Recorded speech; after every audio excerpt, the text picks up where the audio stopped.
your Lady Outlaws, Rocky Mountain Glass, Meadow Grade, Miss Gigi Sweets, and Dax Wings and Dames, the best glass booking, Sunsplash, Spectrum Wellness, Official 10, 9 Runners, KO Fitness, and Knockout Smooth Company. Bring you the Billings Outlaws at TDS.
Rocky Mountain Glass, Meadow Green, Best Glass Boutique, Spectrum Wellness, Official Candy Salon, Solely Trucking, Store Hybrid Wellness,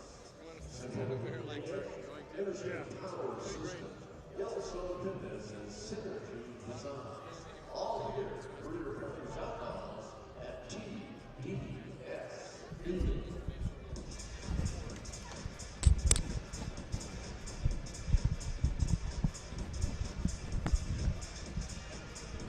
That's as far? That's okay, about good. as far as I got. That's good. We're just going to be on at the very beginning, no maybe a little bit of halftime. Perfect. Yeah. That's a, I didn't hear what he said. I think he's talking to okay. them. Just they wanted to set up the shot, so we can easily bop out here. Most of the time we're off camera, so we don't have to worry about it at all. As we wait for the Billings Outlaws, sponsored for your tonight, Central Heating and Air, Energy Power System, Yellowstone What do we have for a background? That doesn't matter. Photography, Montana Premier Entertainment. That's good. So, And yeah, DJ perfect. Nick Blair with Playmaker DJ.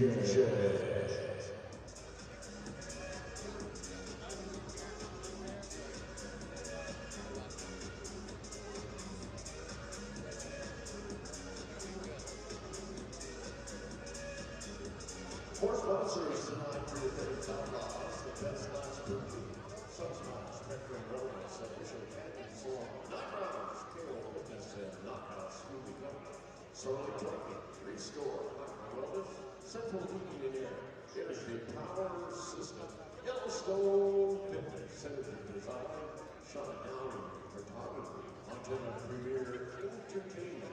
Don't forget to head over to the Denny Sports Bar. Okay. Can you? This other one's.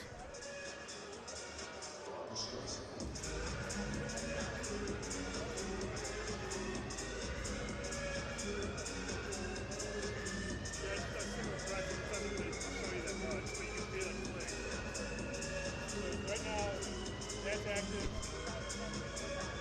You see it push off. Right. On air now.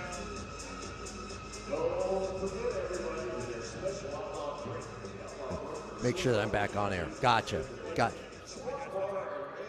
I probably won't have to touch it. I'm not technically savvy. I'm a noob.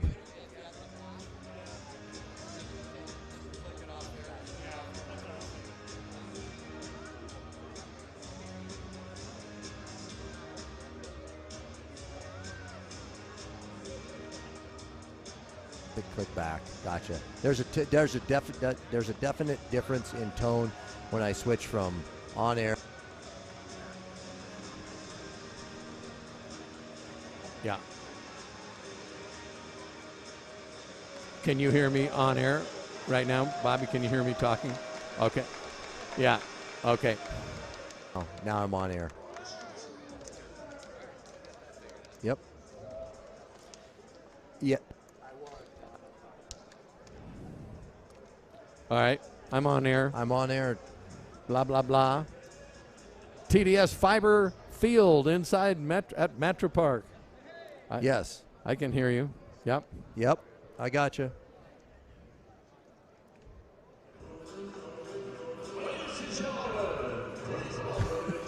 Sorry. This is a nightmare situation for you. See?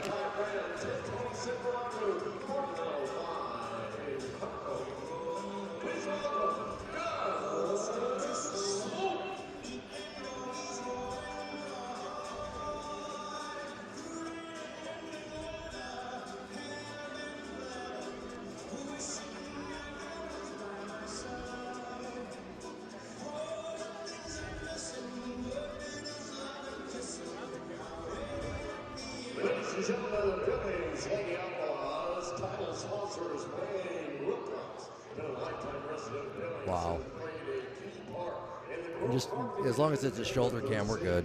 He likes to spend most of his time playing with the kids. Shoot with both eyes open. I got you. Huge asset to our community. His parents are built on hard work, loyalty, and honesty. He'll settle for average when it comes to the largest investments in your life. Call a loyal, reliable agent. Call Wayne Wilcox and follow him on IG and FB. Ladies and gentlemen, put your hands together and welcome your 2023 Billings Outlaws. Here they come. Oh, the Outlaw cheerleaders. Are they called anything special?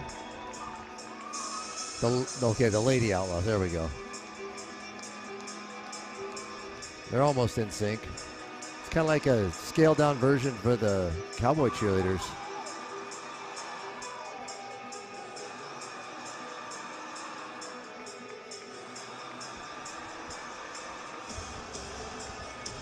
I'm just hoping that the lighting gets a little bit better for the game and the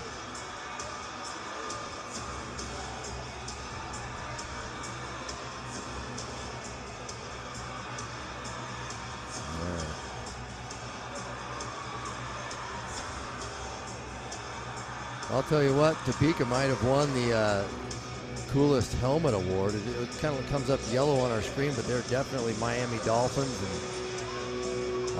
channeling the inner Dolphins all the way in Topeka. Yeah, these girls got it. They're all synced up. That's pretty good. That's not bad. They're mid-season form for a first-season game here in Billings. Good for them.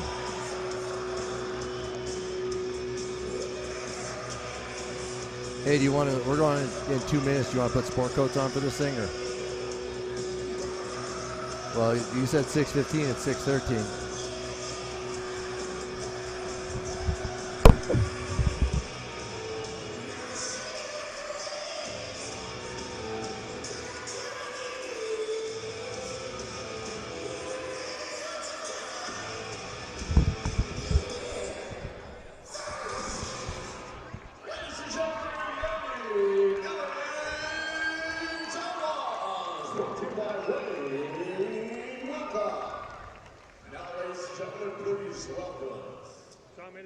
His team, the visiting team, Topeka Tropics. There we are. They just showed us.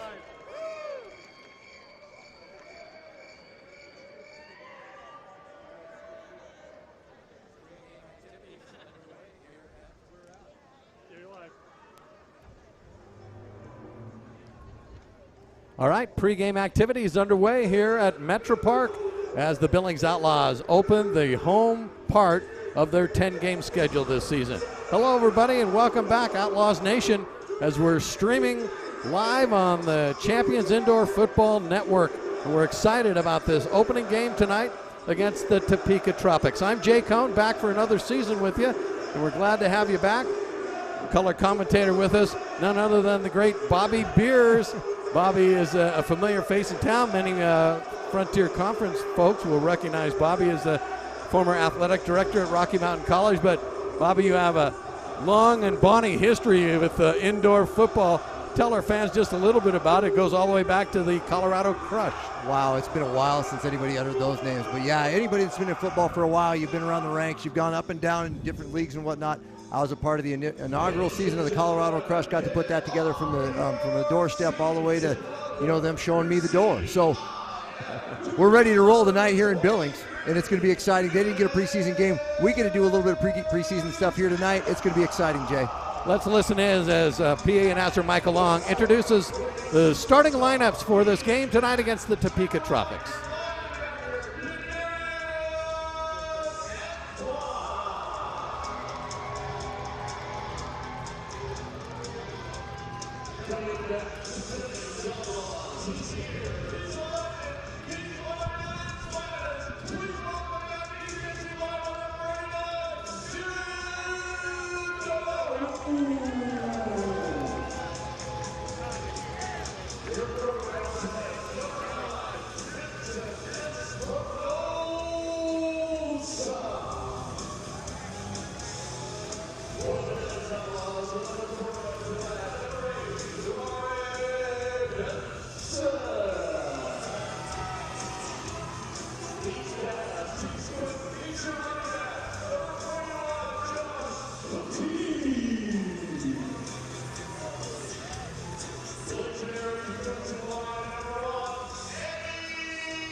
gentlemen, right for Brown Club is coming here tonight to say a prayer before the National Guard. Puts up right for Brown Club.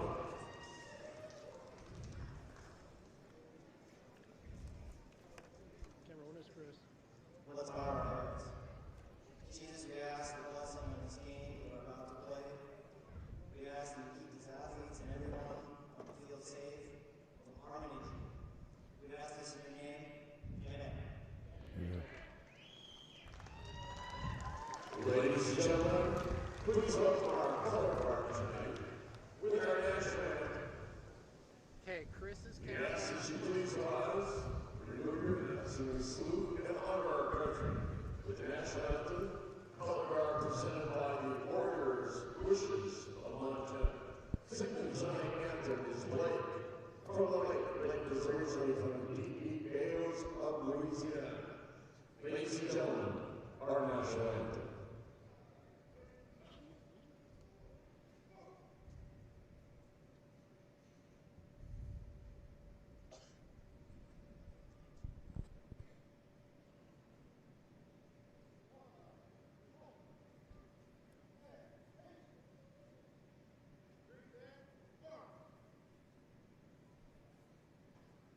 Oh, say, can you see by the dawn's early light what so proudly we hailed as the twilight's last gleam? I don't know the names of the people. Whose broad stripes and bright stars through the perilous fight for the ramparts we watched were so gallantly streamed, and the rocket's red glare, the bombs bursting in air, gave proof through the night that our flag was still there. Oh, say does that star-spangled banner yet wave for the land of the free and the home of the brave? Presented by Local Officials. Give it up for Blake from the lake. Excellent rendition of the national anthem there. Blake from the Lake, along with the color guard, the Warrior Wishes, providing our pregame festivities here inside Metro Park, TDS Fiber Field. Jay Cohn along with Bobby Beers, and can feel the anticipation beginning to build, Bobby. Nothing like a home opener to get the fans excited. Yeah, everybody's, we don't have any choice. We're right into the fire. We don't get a preseason game. Hey, they were painting the field up until just before the game. We saw the Topeka Tropics warming up down there. They had a 19-hour bus ride. Depends on who rode with who, how fast they got here.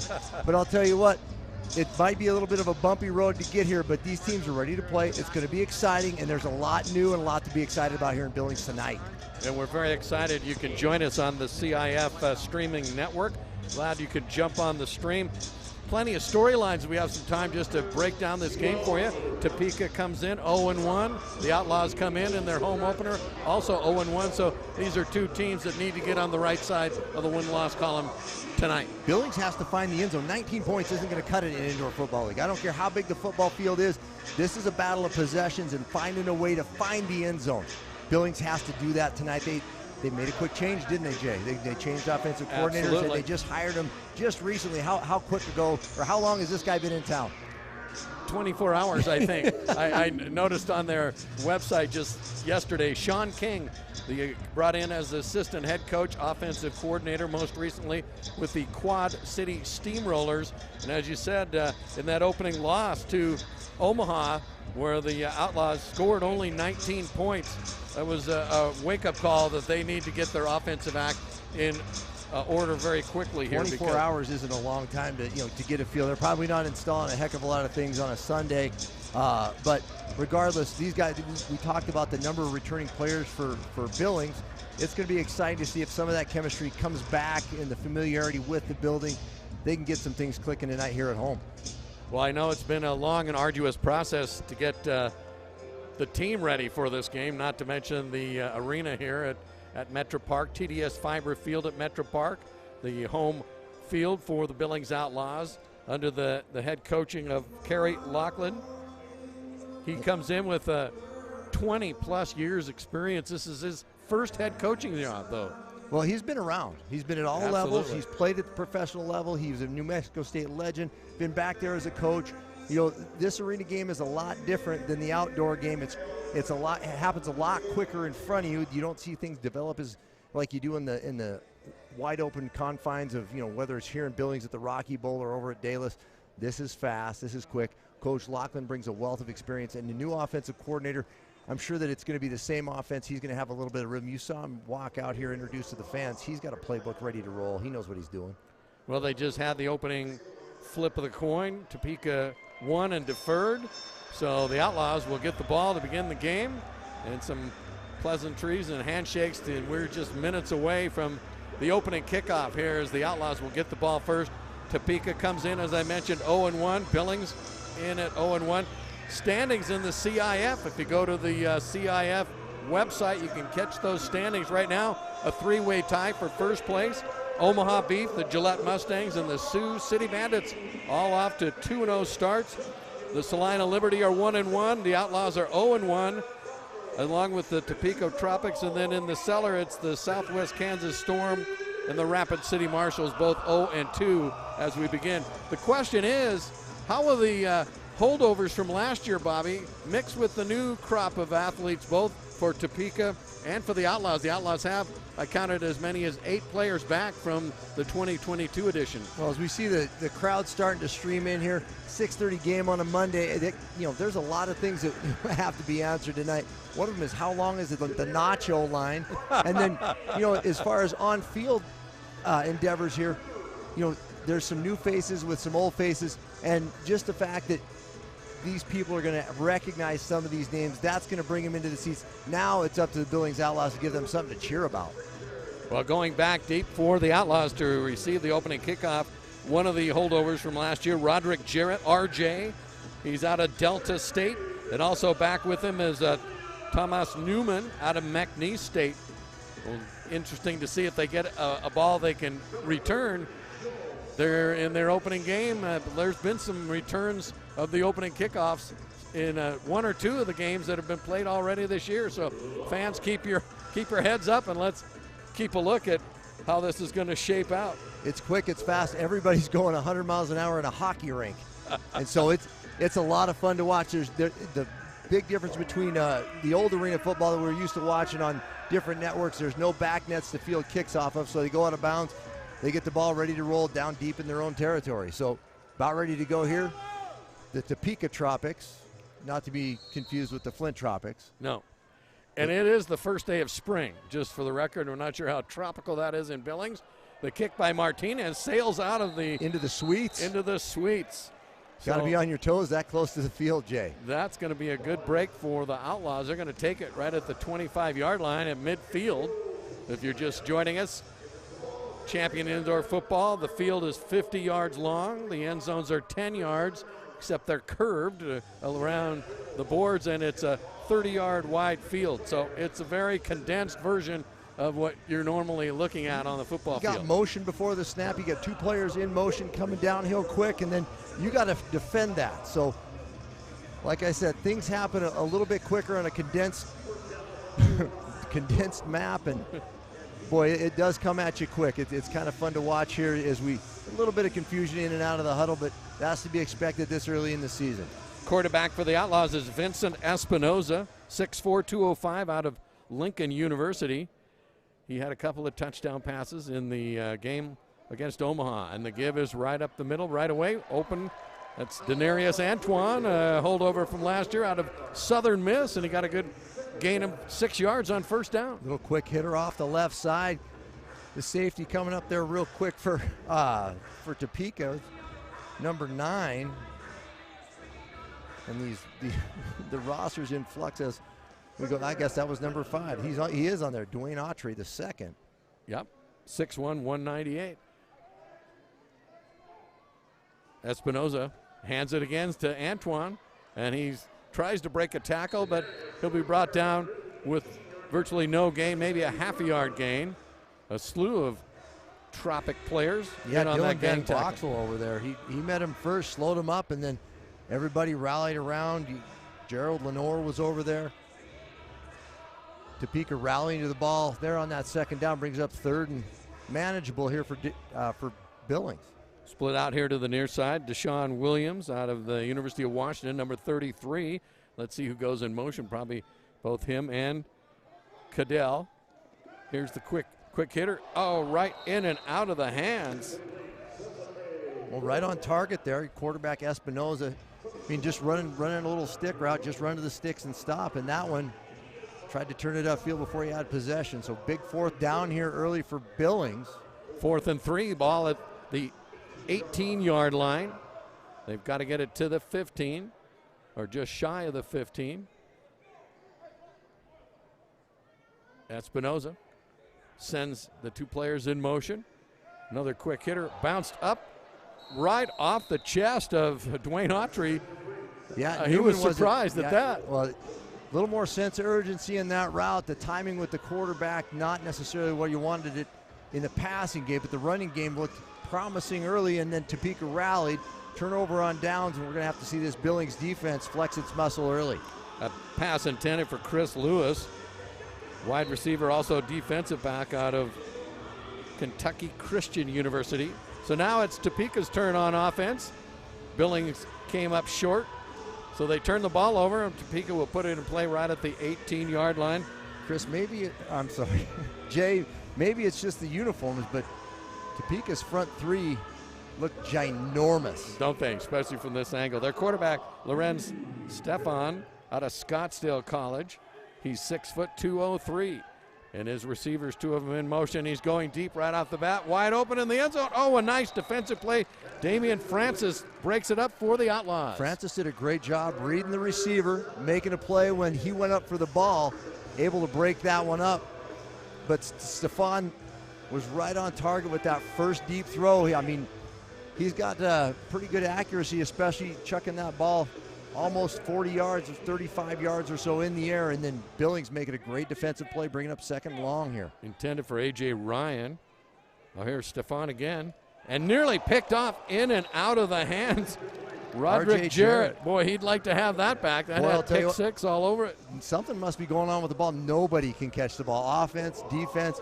But R.J. Jarrett right there read that route, had it dead to rights. Ball hit him in a bad spot and just bounced into the suites again. Best place in the Metro Park Arena right now is right down here on the 25-yard line. There's been more balls in the stands than have been caught tonight, Jay. And you know what? As in all CIF league games, you get to keep the ball. If it comes into the stands and you get your hands on it, it's a souvenir. So here's third down, 3rd and 10 for the Tropics. Quarterback wide open. Agent Zero right there, Mr. Novak. Max Novak out of Linfield College, untouched. They like to be called Agent Zero, and apparently no one saw him. He was a little under the radar in that route. Yeah, Agent Zero went Agent Invisible right there and right down the middle of the field. Little play action and just right down the middle, wide open. He caught the ball pretty seamlessly right there, ran it in. Quick score for Topeka. So I'll tell you what, the deep ball accuracy that Topeka's shown thus far is something that Billings is going to have to make an adjustment for. Lorenz Stefan, the quarterback for Topeka.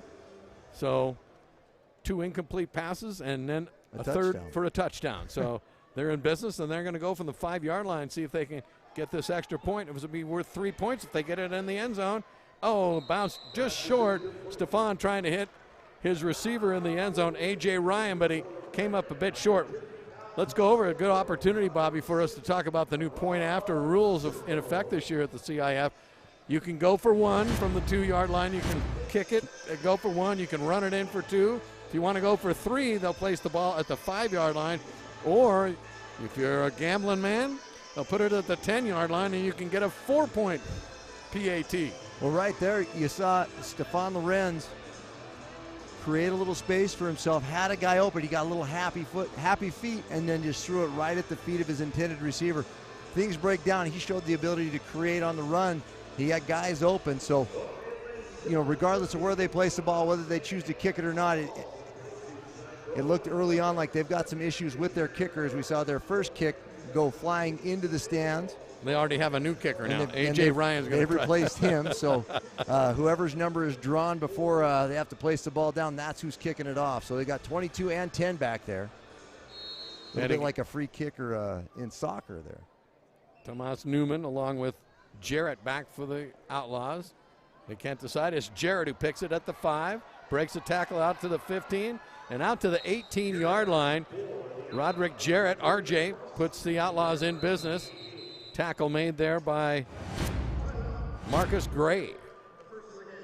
So the Tropics come in and score in their first possession, and the Outlaws trail it right now 6-0 with 9:38 left here in the first quarter. And the Lady Outlaws, who put on a nice performance to kick things off here for the hometown fans. I'll tell you what, we're going to take a quick break right now with the score, Topeka 6, the Outlaws nothing. We'll be back right after this.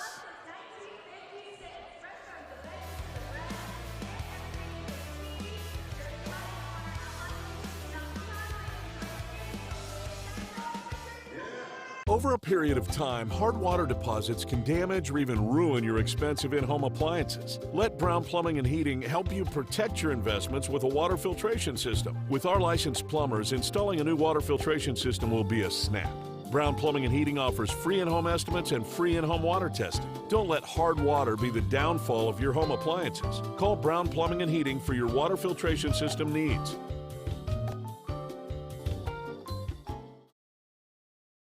Not all replacement windshields are created equal. At Econoglass, we install windshields that are made to a car manufacturer's original specifications. Visit one of our locations to speak with an expert about your next windshield installation. Get quality. Get Econoglass. Remodeling your bathroom? Econoglass can transform your home with our Lumax shower doors. Designed for strength and stability and typically installed in 1 day or less. Visit one of our locations to speak with an expert about your next shower doors. Get quality. Get Econoglass.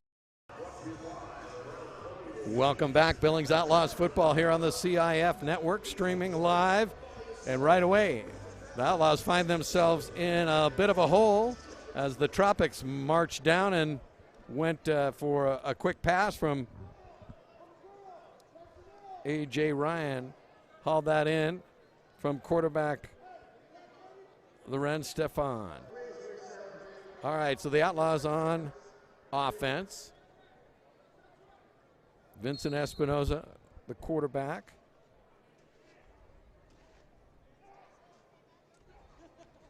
Espinoza, the pitch in the backfield.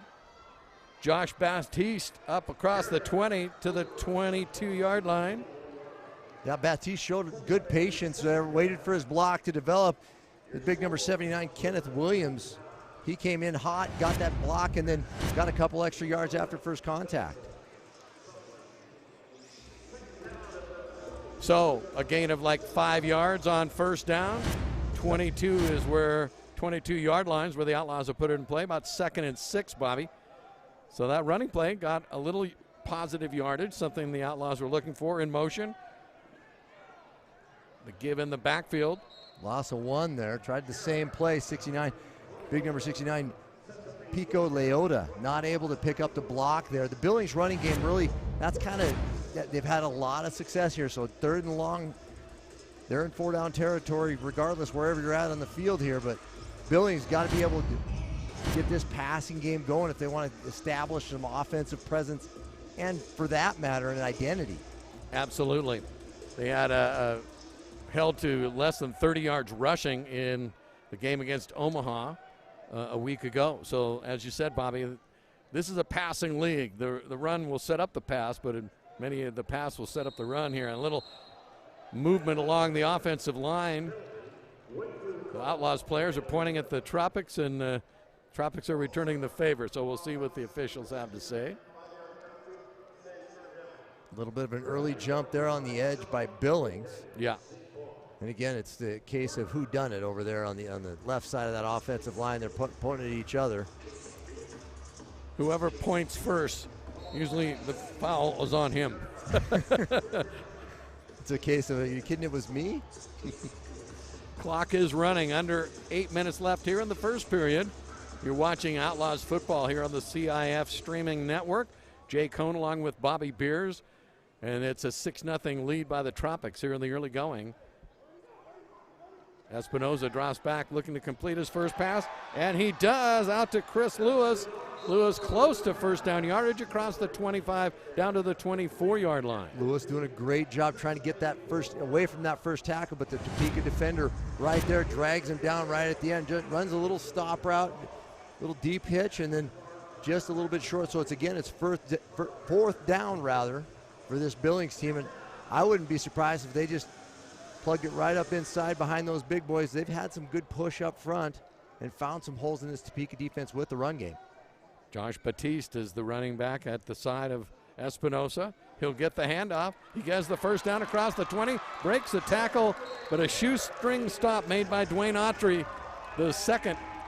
But the Outlaws have their first down of the game, and that'll bring up another 4 downs for them if they put the ball right at the 16-yard line, 16 yards away from their first home touchdown. Yeah, Batiste did a great job making that first guy miss right in the open field right there, and then takes a couple of steps and after second contact there, but more importantly gets a new set of downs for Billings. Pre-snap stoppage here is well, they're trying to make sure that the down marker guys don't get schmucked. Yeah.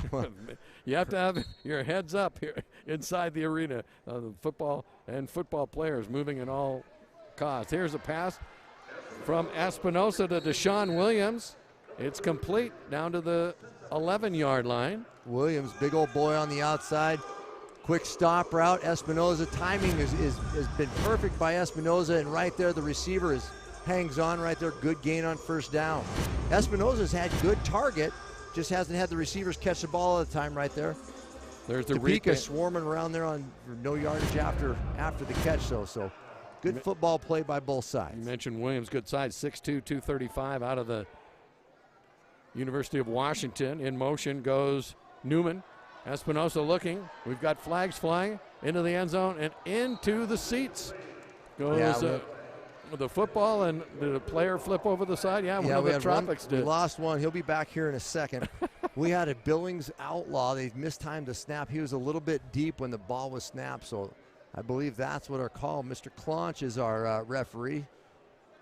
Does a lot of games in and around Billings, both at the high school and the collegiate level. Frontier Conference level official right there.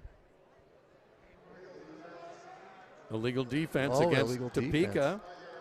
Now, we talked to some of the coaches ahead of the game, and a lot of times the illegal defense means the middle linebacker is not 5 yards away from the line of scrimmage. The middle linebacker is the only one that can rush and blitz, and so he has to be 5 yards away from the line of scrimmage. He was creeping up. He timed it he was timing it off the motion.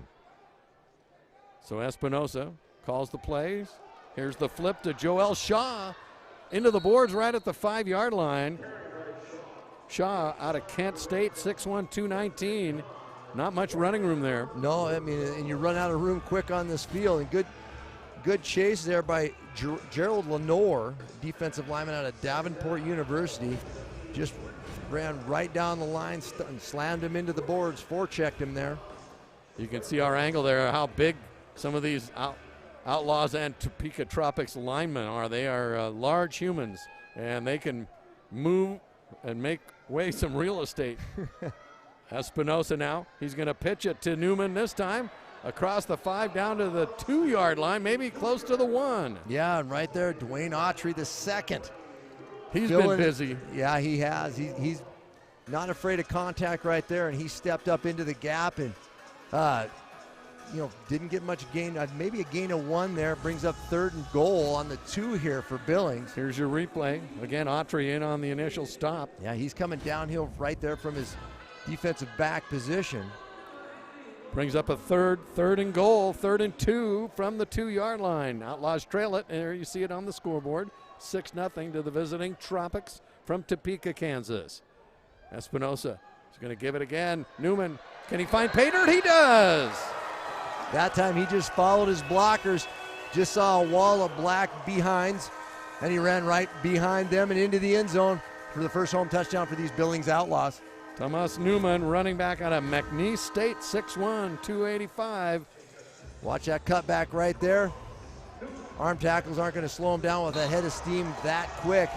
And right into the stands and gives a fan a souvenir. So here, Billings going to kick the ball. Braden Ari, new kicker in town from Idaho, 5'11", 255. He looks like he could tackle some folks. Let's see if he can split those uprights, which are only 10 yards across. Kick is up. I don't believe it was good. It sailed just off to the right of the upright. So the game remains tied with 3:12 left here in the first quarter. Billings strikes and evens things up, but those point afters are proving to be a difficult thing. Thanks for joining us. We'll be back with more Billings Outlaws football right after this.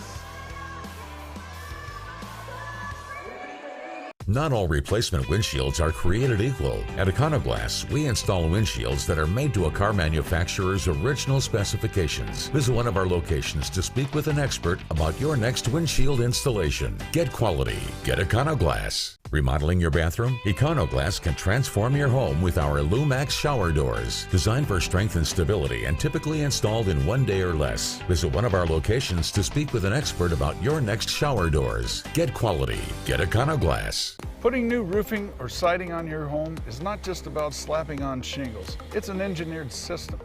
Hi, I'm Mitch Donahue, and this is my son Dylan. We're proud to be local experienced contractors using the best materials around. We don't just meet code requirements, we exceed them. Your new project is an investment. With Donahue Roofing and Siding, you can put your money into your home where it belongs. Why not use the best? Call Donahue Roofing and Siding today.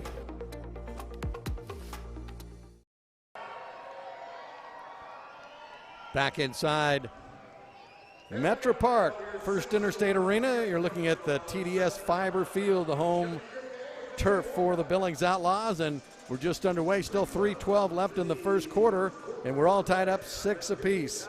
Jay Cohn along with Bobby Beers. Bobby, first impression of the first half of the first quarter. It happens fast. Yeah. With the running clock, you don't get a lot of time to correct mistakes. And I'll tell you what, if you're in the running game, Billings has shown that that's what they want to do. Their passing game is going to be developed off of that, and they get inside the 5. They ran the ball pretty consistently in there. This Topeka team runs the ball very well, and they've got a heck of a guy on the back end of that. Dwayne Autry making tackles right and left. He comes downhill and fills with some aggressive behavior. We mentioned the offensive woes for the Outlaws in that game against Omaha a week ago. They had only 34 yards rushing on 22 carries and were held to 127 yards total offense. That's not going to pack it, as Bobby has mentioned, but right now Topeka is looking for their first victory ever in the CIF. They went 0-10 last year. The team disbanded. They had new owners that brought in, and they lost their first 2 games, one an exhibition and last week against Salina. So here we go. Hit right away. A.J. Ryan had that kickoff and was met right at the 10-yard line, and that's where they're going to spot the ball. Yeah, Rashawn Stewart went low, and then we had another defender, I believe it was 55, went high on him, and it was pretty violent there at the end. It was 56, I'm sorry. From this vantage point, just watch the monitor, Bobby. Victor Martinelli there to finish it off. So Topeka starts their second offensive possession here at the 10. Local hero Dylan Donahue getting a nice ovation from the crowd right there. Just saw him on number 49, the TV screen. yeah. Doing commercials, playing defensive end. Drove the bus here with the team on it on the way to the Metro Park tonight. Quarterback Lorenz Stefan looks on as his receivers go in motion. Back inside the 5, overthrows the intended receiver again. A.J. Ryan in on coverage was Damian Francis for the Outlaws. Yeah, Stefan's first pass of the evening that wasn't on target. Saw some physical play there on the release as you jammed the Agent Zero there coming across trying to get vertical, and he just decided to go with the crossing route. A little bit high there. So Topeka now 2nd and 10. Topeka coached by Tyrus Jackson, and they have 3 new local owners that have put this team back on the map in Topeka, Kansas. They think that community can support a team. They just need some local support, and they've been getting it so far. Another long pass to A.J. Ryan, and that's good for a touchdown. Yeah, Ryan right down the middle. Again, that's where they found the holes in this Billings defense, is right up that seam, that easy seam route, and he just lays it up. He runs underneath it. Touchdown Topeka. They make that play look pretty easy, Jay. Timon Laughlin in on the stop, but it was a little too late. He's the coach's son. He's Kerry Laughlin's son out of New Mexico State. It's hard to pick up those receivers in motion to have a running start once they hit the line of scrimmage. Yeah, get caught a little flat-footed thinking he's going to do one thing, and then he's off to the races. You don't have a lot of time to make adjustments. Javante Matthew is the running back to the right of Stefan. Will they run it? They go again from the 5-yard line there. They like to go for those 3-point extra points, but so far they've come up empty-handed. So Stefan's pass intended to A.J. Ryan over on the left-hand side goes for naught, but the Tropics have jumped back on top. They're up 12-6. Here's that look at it. Run a little pick play with Agent Zero and unable to hit that quick hitter on the out. A.J. Ryan unsuccessful catching that ball. As we see, I think that's not a fan, that's an actual employee here tonight, one of the ball boys, one of the people that they have to keep behind the offensive play to keep them safe so we can have a game that operates at high speed. They have to watch the guys that run the down markers, have to make sure that the ball boys have enough balls in possession so that they can facilitate quick plays. We have 49 seconds left here in this first stanza, Jay. It does go by fast. The last few minutes of each half, they will stop the clock after each play, but up until then, it's the clock continues to run. You can see the Outlaws retreating back deep. Again, it's number 11, R.J. Jarrett, along with number 6, Thomas Newman. And A.J. Ryan has retained his position as the kicker. This is the third kickoff for Topeka. Oh, maybe they've switched it up now. They're going to switch. Number 10 is going to go. Ryan Martinez Other again. side right there. Even the people in the stands can't field those things. They're coming in hot. So that ball sailed into the stands right about at the 20-yard line. Let's see where they mark it. Oh, right about the 22. I'm seeing.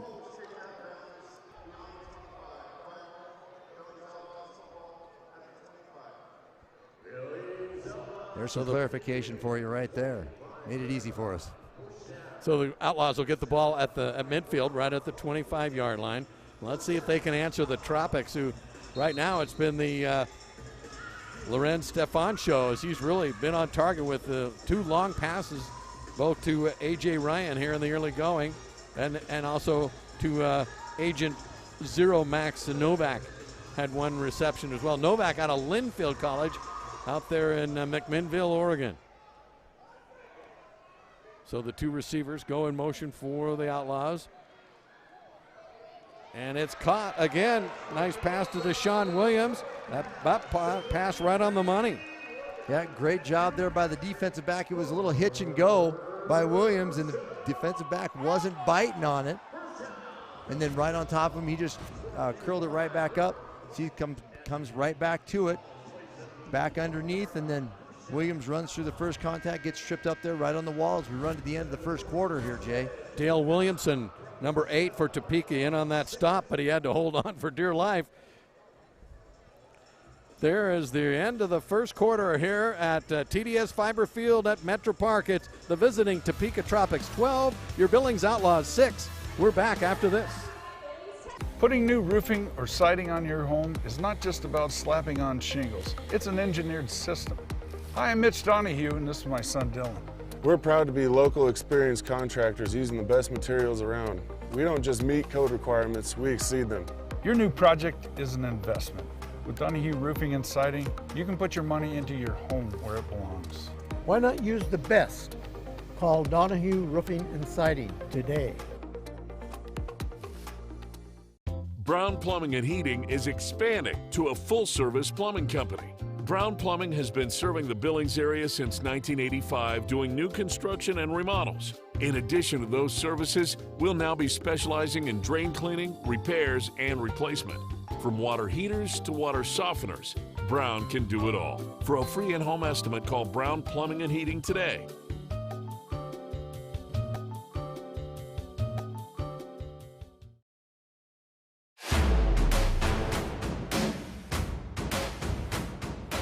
Don't miss a second of the action as the Billings Outlaws take on the Rapid City Marshals Monday, March 27th at First Interstate Bank Arena.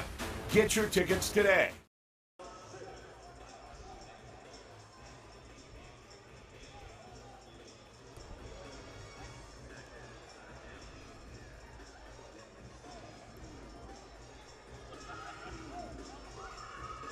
Back here at Metro Park. Jay Cohn along with Bobby Beers. It's a 12-6 ball game as we start the second quarter. The visiting Topeka Tropics have the early lead, and they've looked good so far. Timon Lachlan in the back. Oh, here comes the Outlaws with the ball and the give right up the middle. Nice cut by Josh Batiste from McNeese State, and he gets it down to the 5. Those big guys up front did a great job making some space for him. Fabian Reed from his linebacker position had to fill that real quick, but there's a ton of space right there, and Reed able to hang on. Otherwise, we might have another Billings touchdown. This run game for Billings has really kind of set them apart. It isn't just chuck and go get it. There's no retrievers going and catching the ball for Espinoza tonight. He's having great success just handing the ball off. Elijah Lipscomb had a great block in that last running play. Here's another give to Batiste, and that time Topeka was ready for him as he crossed the line of scrimmage. Got maybe a gain of a yard down to the 3-yard line, bring up third down. Well, Coach Laughlin's offense, a lot of times you see that the receivers in motion coming downhill, getting across and getting deep real quick. There you get the running back and the handoff in the backfield. So he's got a head of steam coming downhill. Pretty nice wrinkle right there for this Billings run game that's been really effective tonight. Something that isn't necessarily a hallmark of many indoor offenses, but this Billings team finding gaps and holes and running with a head of steam downhill, forcing that ball down the Topeka Tropics' throat. Denarius Antoine in to the left of Espinosa. He got the handoff, but he's going nowhere. He tried to double back and reverse field, but it was all Topeka. Big number 43. Dylan Van Boxel came right up the gut right there and put the hit on early for Topeka.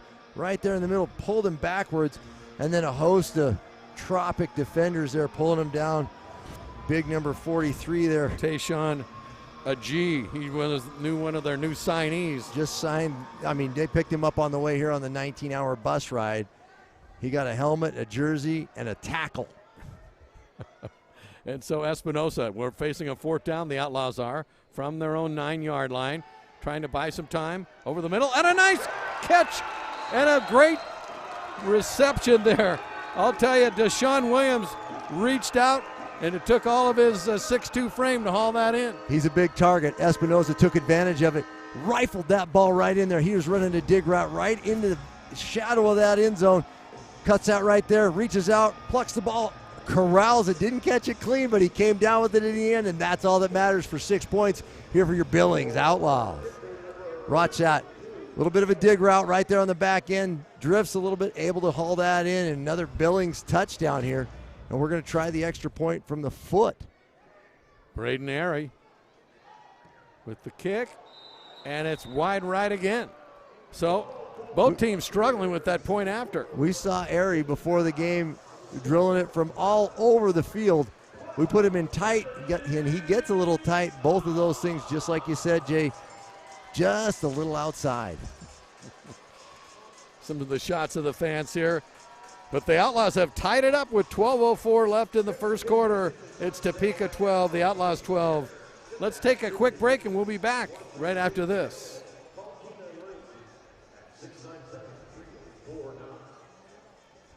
All right, we'll keep it here this time, no problem. It's our first game too, isn't it, Jay? We'll keep it right here. Try to get our new kicker on board because the Outlaws have answered twice. Topeka's jump hit pay dirt first, Then the Outlaws tied it up, and then Topeka answered right away, and now the Outlaws have returned it in kind. So it's a 12-12 game. Both teams come in here kind of feeling each other out to begin with, Bobby, but they're different contrasting styles. Well, Topeka running that seam routes had great success just throwing it up and running underneath it. They tried it the first play of the game. Billings able to break it up, but they're not afraid. It ain't broke, don't fix it. They know that the accuracy of their quarterback is one of the mainstays of their offense. In order for them to have success, he's got to throw it deep. They got to run underneath it. Meanwhile, Billings is going to grind it out and come right at you, wear you down on the defensive side of the field. That run game gets better the more you use it during the game, and Billings having great success with it early here in this one. RA's going to kick it deep. A.J. Ryan, number 22, will pick it up off the field right at the 5, at the 6.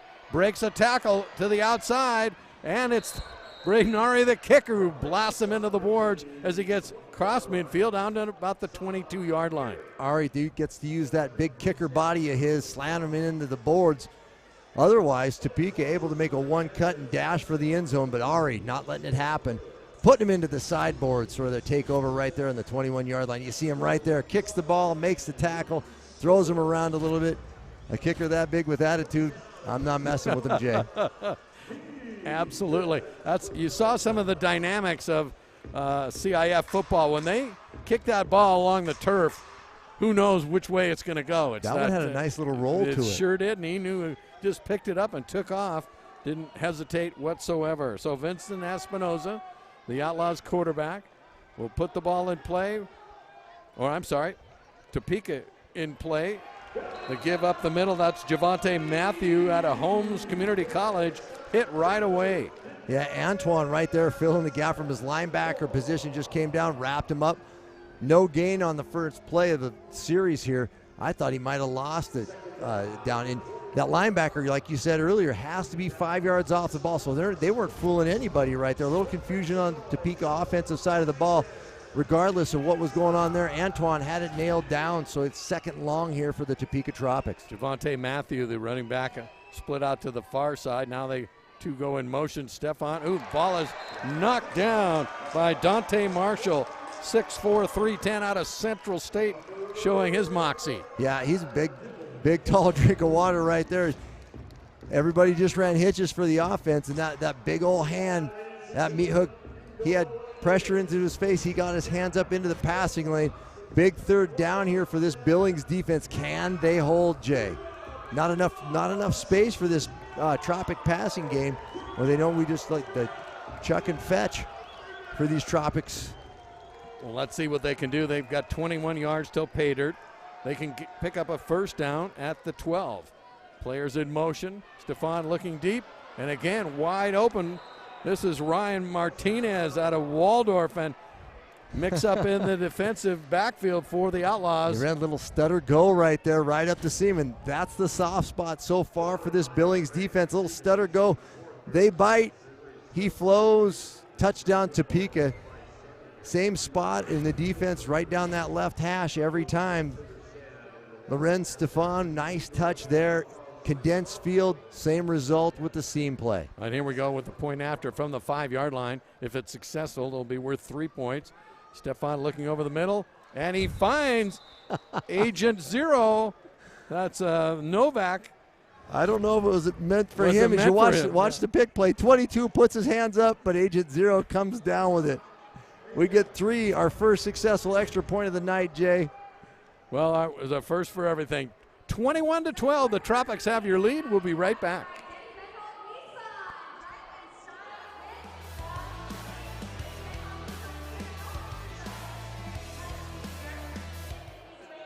Putting new roofing or siding on your home is not just about slapping on shingles. It's an engineered system.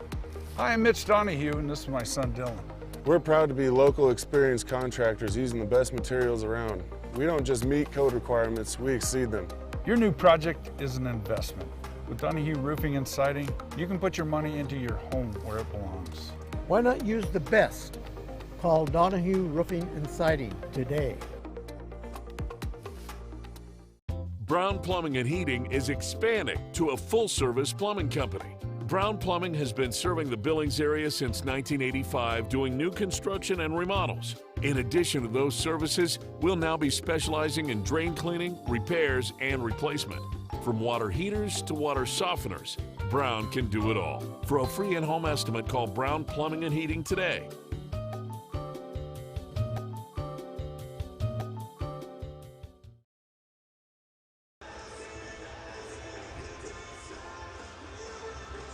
Welcome back. CIF football underway. TDS Fiber Field at Metro Park. Outlaws trailing 21-12 to the Topeka Tropics. Topeka comes in 0-1 as the Outlaws are, but their offense has been clicking here. We'll see if the Outlaws can counter as the Tropics will kick off now from our left side of the Metro. A little delay as they wait for the officials to signal. This must have been a media timeout as they see the red hat still on the field. All right, let's see if they can get their kickoff game a little bit squared away. They've kicked 2 into the stands right away. Oh, this one's going to bounce and take a big bounce. Roderick Jarrett, RJ, breaks it open at the 15 to the 20 across midfield and down to the 23-yard line. Pretty good return there by RJ Jarrett. Great return right there. Had to time it up on the bounce. We talked about, we don't see a lot of kickoffs in the air. We see a lot of folks just kind of taking it low, but one of the most eventful things for this Topeka team has been their kickoffs. We've seen 2 out of bounds, 2 low grounders here, and Billings now in pretty good field position. Their return game's on point tonight, as is their run game. Topeka, conversely, their passing game's clicking as well. Outlaws on offense on the Topeka side of the field. Ball at the 22-yard line. Newman goes in motion. Espinosa's going to keep it. He dives after a good hit in the backfield by Tony Nelms, their middle linebacker. A little bit of confusion there on Billings' part if it was a give or a keep, and Espinosa forced to take that one, loses a couple on the play. Looked like he wanted to hand the ball to the running back. I think that was Antoine in there that time, but yep, that wasn't going to be, and Nelms was right there. There was no much room for Espinosa to operate. So nice part about that is you get a second down here. We'll see if they can correct those actions. So Espinosa hoping one of his receivers can break into the open. Quickly, fake pitch. Across the middle, and it's wide open. That's a touchdown to Deshaun Williams. Williams, that big body, again catching it, hauling it down in the end zone, and Espinosa showing some accuracy of his own, able to connect with Williams again this time. A little bit of a floater, running that post route. He just goes up and gets the ball. Kind of anticlimactic when you talk about, how violent this offense has been. That one looked a little more finesse, and I think Coach Lachlan, that's a little bit more of the style that he wants to see out of this offense. So the Outlaws open it up with that quick strike pass from Espinosa to Williams. That was good for about a 25-yard touchdown pass because they had lost some yardage on first down. So here goes the Outlaws. They'll try to see if they can convert a 3-point conversion. Espinosa gets the snap, looks over the middle. That one was a little too high, intended over there for Chris Lewis. We got flags on the field. It looks like Topeka, I guessed earlier wrong. It looked like Topeka's defense jumped early. We'll see as they sort things out. Getting a number here. Illegal defense is the call against Topeka. So half the distance puts the ball at the 2.5-yard line. Still get 3 points. Still get 3 points. Okay. Half the distance, all the points. Half the distance, all the points. I like that idea, as most teams would. All right, so Espinosa, along with Joel Shaw to his right. Chris Lewis. And the pitch now to Newman in the backfield, but he's going to be stopped short of the goal line. Boy, he was met up front there violently, by number 12, Dylan Van Boxel, as well as number 43, Tayshawn Aji. Those guys came downhill and met. Let's take a look on it on the ball replay. Carrier right there, and as you see him coming downhill, Tomas Newman with the ball there. Looked like he had it for a second, but that hole closed quickly. There was a gap there initially, and he started downhill with intent to get into the end zone. But the Topeka defense able to close that hole rather rapidly and violently. So no 3-point play for Billings, and that's our gap right now is the Tropics up 21-18 over the Outlaws. We see a series of, there's not a lot of continuity between what the offenses are trying to do other than Topeka's willingness to throw that seam down the left hash. They're having a lot of success with that. Billings trying to have a little bit more variety, mixing the run and the pass quite a bit. And there's been a lot of excitement and variety, actually, in the kicking game tonight. It's kind of fun to watch. It is, absolutely. Our first time to watch this 2023 edition of the Billings Outlaws. Of course, they made it last year all the way to the semifinals. And these Tropics, new uniforms, great helmets. That young man right there, Marcus Gray, just joined the team, doesn't have the wrap on the helmet. But the Tropics, a lot of imagination went into this uniform, and they got the safety orange going on. A lot of the Miami Dolphins colors with the Tropics incorporated, brought all the way to Topeka for the first day of spring. Jay, Braden Ari, he'll kick it deep, take a bounce, and goes into the end zone. That ball's alive in the end zone. He's going to have to try to get out there. Oh, he's caught. Should be a safety. Or did they say he was down?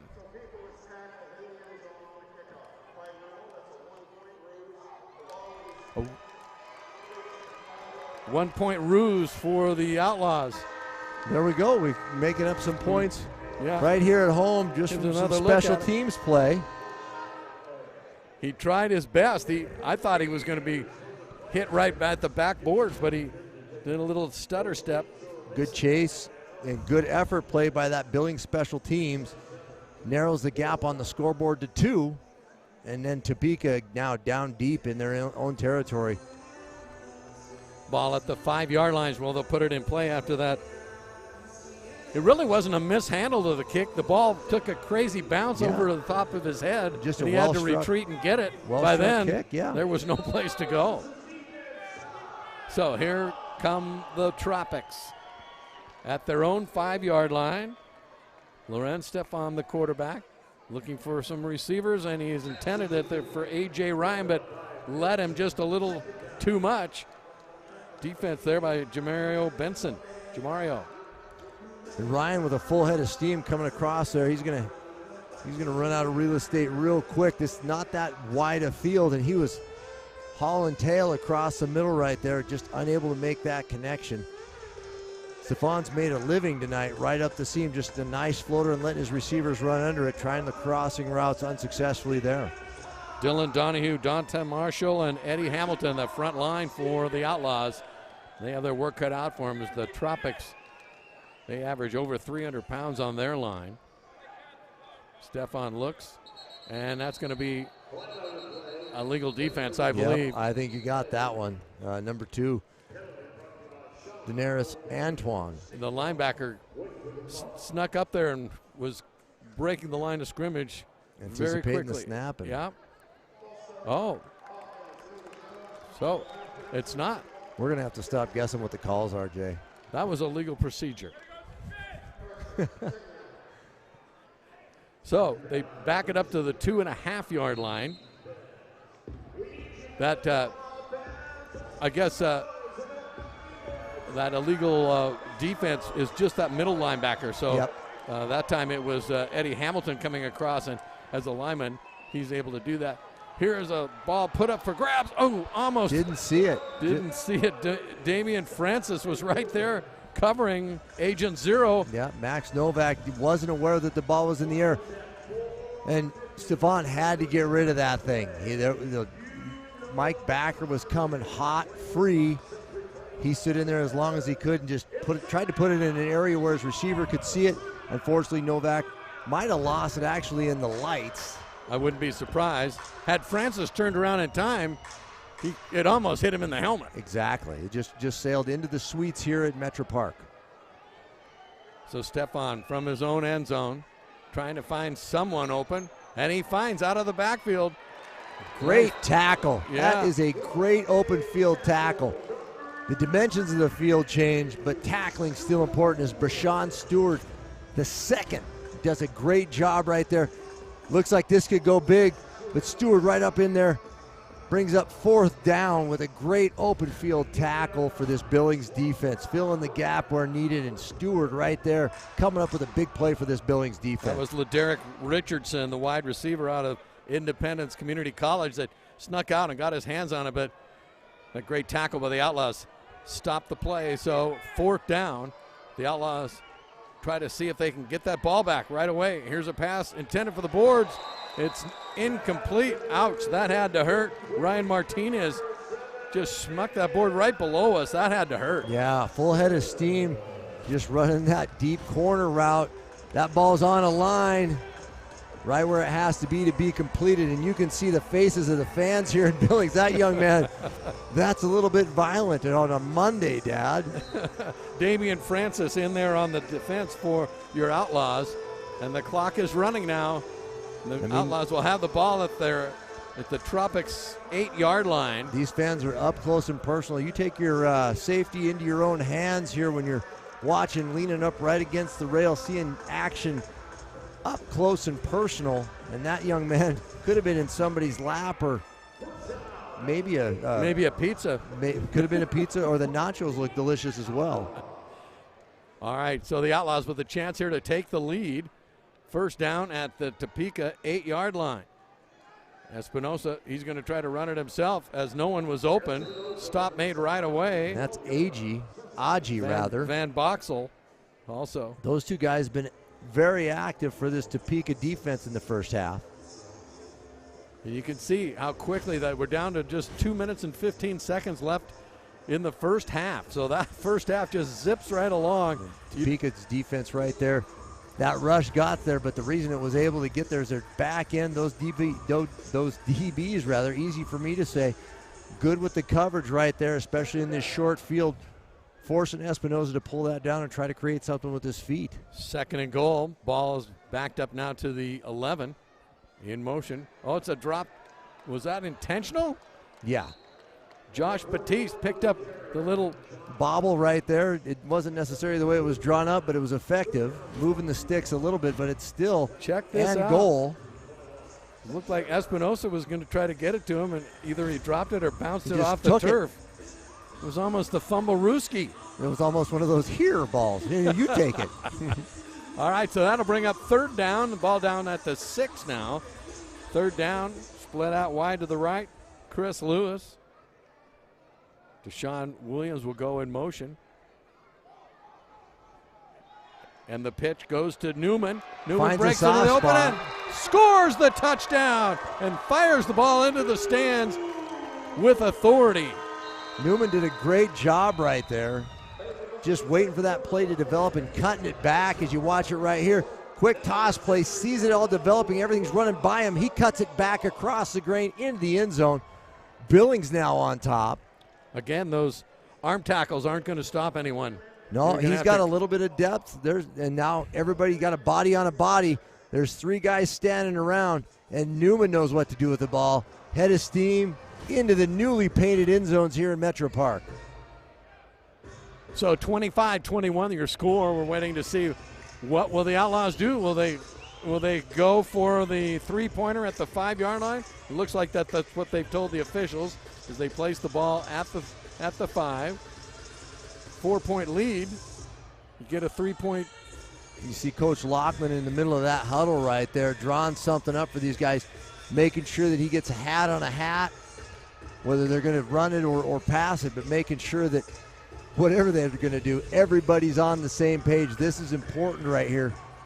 They also have, after the extra point try, whether it's 3 or 4 or 1, they haven't had much success kicking the extra point. They make sure that it's on the right on the correct hash rather. So he's got it on the left hash now as Coach Lockman just dotting I's and crossing T's in the huddle. I think as you look at the league and the games that have been played so far, the thinking is we're going for 3. We're going for 3 or 4.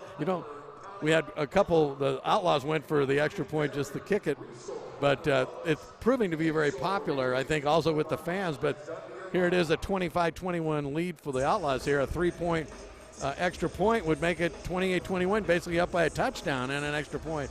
So I think it makes the game very much up in the air till the very last second. It creates a new whole strategy, especially with, as you're trying to build a lead and keep a lead.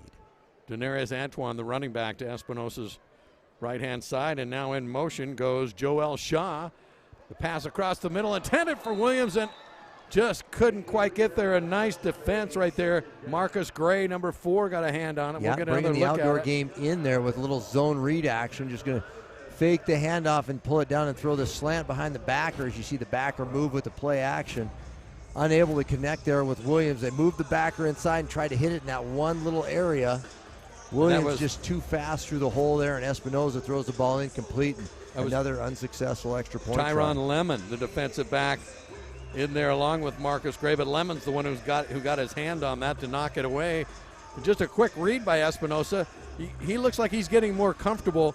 He's only had one game under his belt so far. It was a little touchy in the first half against Omaha, but came on strong in the second half, and looks like he's feeling the confidence level building for him here in the first half. That's a tough pass if you're indoors or if you're outdoors, because you've got to reset your feet. You're running that motion with the fake handoff away, and then to come back and throw a quick slant and time it out into that window. You've got to work on that, just because that angle has to be flat. You want that, especially with a big-bodied receiver. You want to hit him in his body, and usually that ball around the goal line is a lot lower so that they can go down, put it in their body, roll over and catch it. So we get a nice picture of the referee right there, Mr. Clonch, with the NAI signal on his hat. His time in the Frontier Conference, well served. Been doing it for a number of years. He's a veteran official here in Montana. Outlaws enjoying their first lead of the season. And another bouncer right at the goal line, picked up by A.J. Ryan, and he's hit right at the 10-yard line. And a host of tacklers for the Outlaws, led by Victor Martinelli, will take him to the turf and end any hopes he had of getting a good run back for the Tropics. Yeah, Martinelli and Joel Shaw right there. First guys on the scene, and everybody else from Billings cleaning up the action. 52.8 seconds here to go till halftime. Coming up at halftime, we have a show for you. We've got a couple of youth football teams that will be playing at halftime. And the new rule this year in the CIF is the halftimes are 30 minutes in length. So we're also hope to have an interview for you, and we'll watch this youth football league put on their stuff. It's the Eagles and the Dolphins for you fans of youth football in Billings. And I see the teams over right in the yeah, they're in the end zone right there getting warmed up. Hopefully they've got 30 minutes, Jay. Those kids have to have some conditioning. All right, we're going to take a quick break while there's a break in the action. You see the score. It's Billings 25, Topeka 21, and we're back right after this.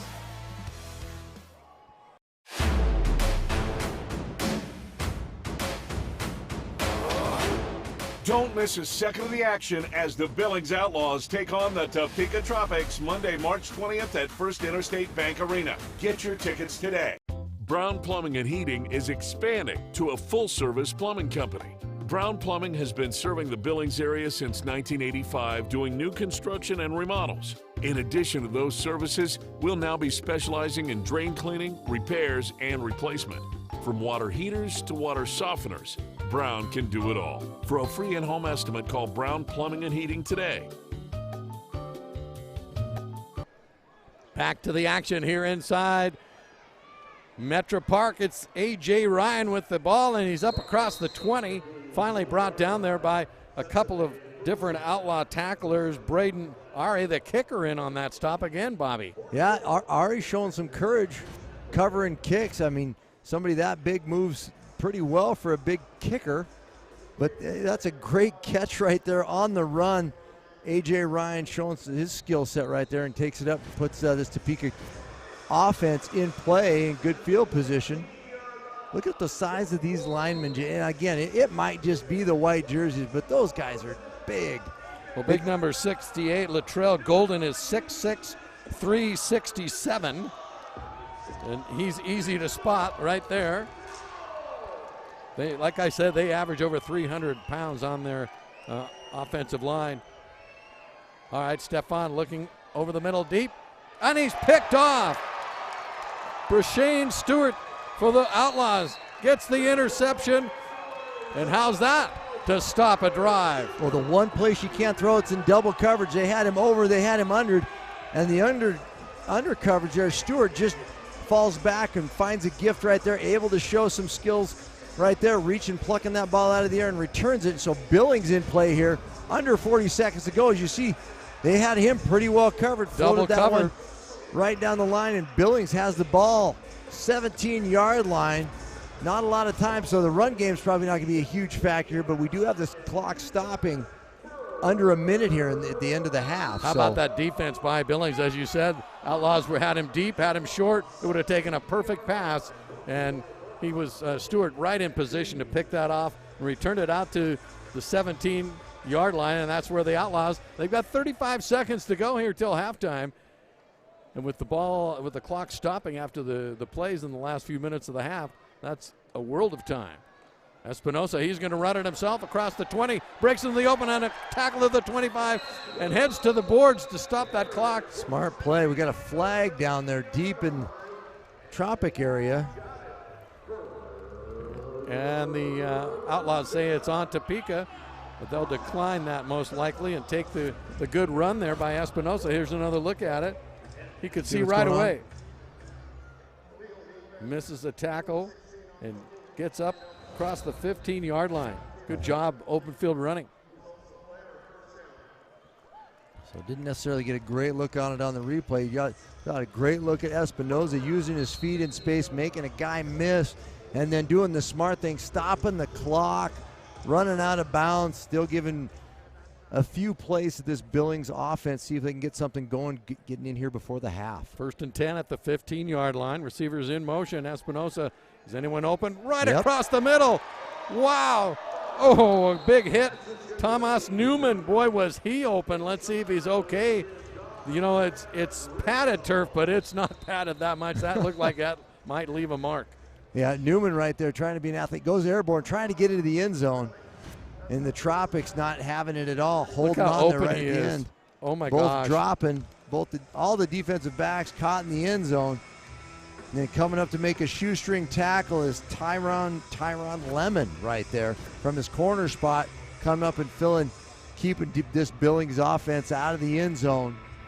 Lots of time here for Billings, over 21 seconds. Feel a little bit like a basketball game. You get 21.7 seconds. Well, you said the strategy, as we were talking before the game, Bobby, is similar to basketball. It's a possession game, really, where it comes down to how many possessions you have of the ball towards the end of the game. Exactly. You want to hold the ball as long as you can, under a minute, so it happens so fast in this game. You can go back and forth, up and down, under a minute with multiple possessions. But Billings right here, able to get that interception and then do something with it on this drive so far. Lewis and Espinosa for the fake and goes untouched across the end zone. What a play. Great draw by the offensive coordinator there for the Outlaws. Yeah, everything was going a little quick except for the snap, and Espinosa gave it a little bit of the head fake, bringing that basketball game into the conversation again, Jay. Able to do the okey-doke and gets into the end zone for another 6 points for this Billings offense. They had plenty of time. You can see 17.1 seconds left till halftime. So time to burn, and here comes the three-point attempt by Billings. Well, I tell you what, Jay, that Billings run game, that physicality up front, it is having an effect on these Topeka, Kansas players. I mean, it's not quite as quick and explosive from their defensive line just because they've had those Billings offensive linemen leaning on them the entire first half. Espinosa puts him in motion, looking across the middle, intended for Williams. There's your three-point conversion. How did somebody not, just a nice little lob over the middle, and it floated ever so gently into Williams' hands. There was Topeka, Kansas guys windshield wiping at that thing, and it just drifted right into his lap. He didn't have any choice but to hang on to that thing. Watch this thing. Just nice and just lays it up. 1, 2, 3. And then the defensive back on the play.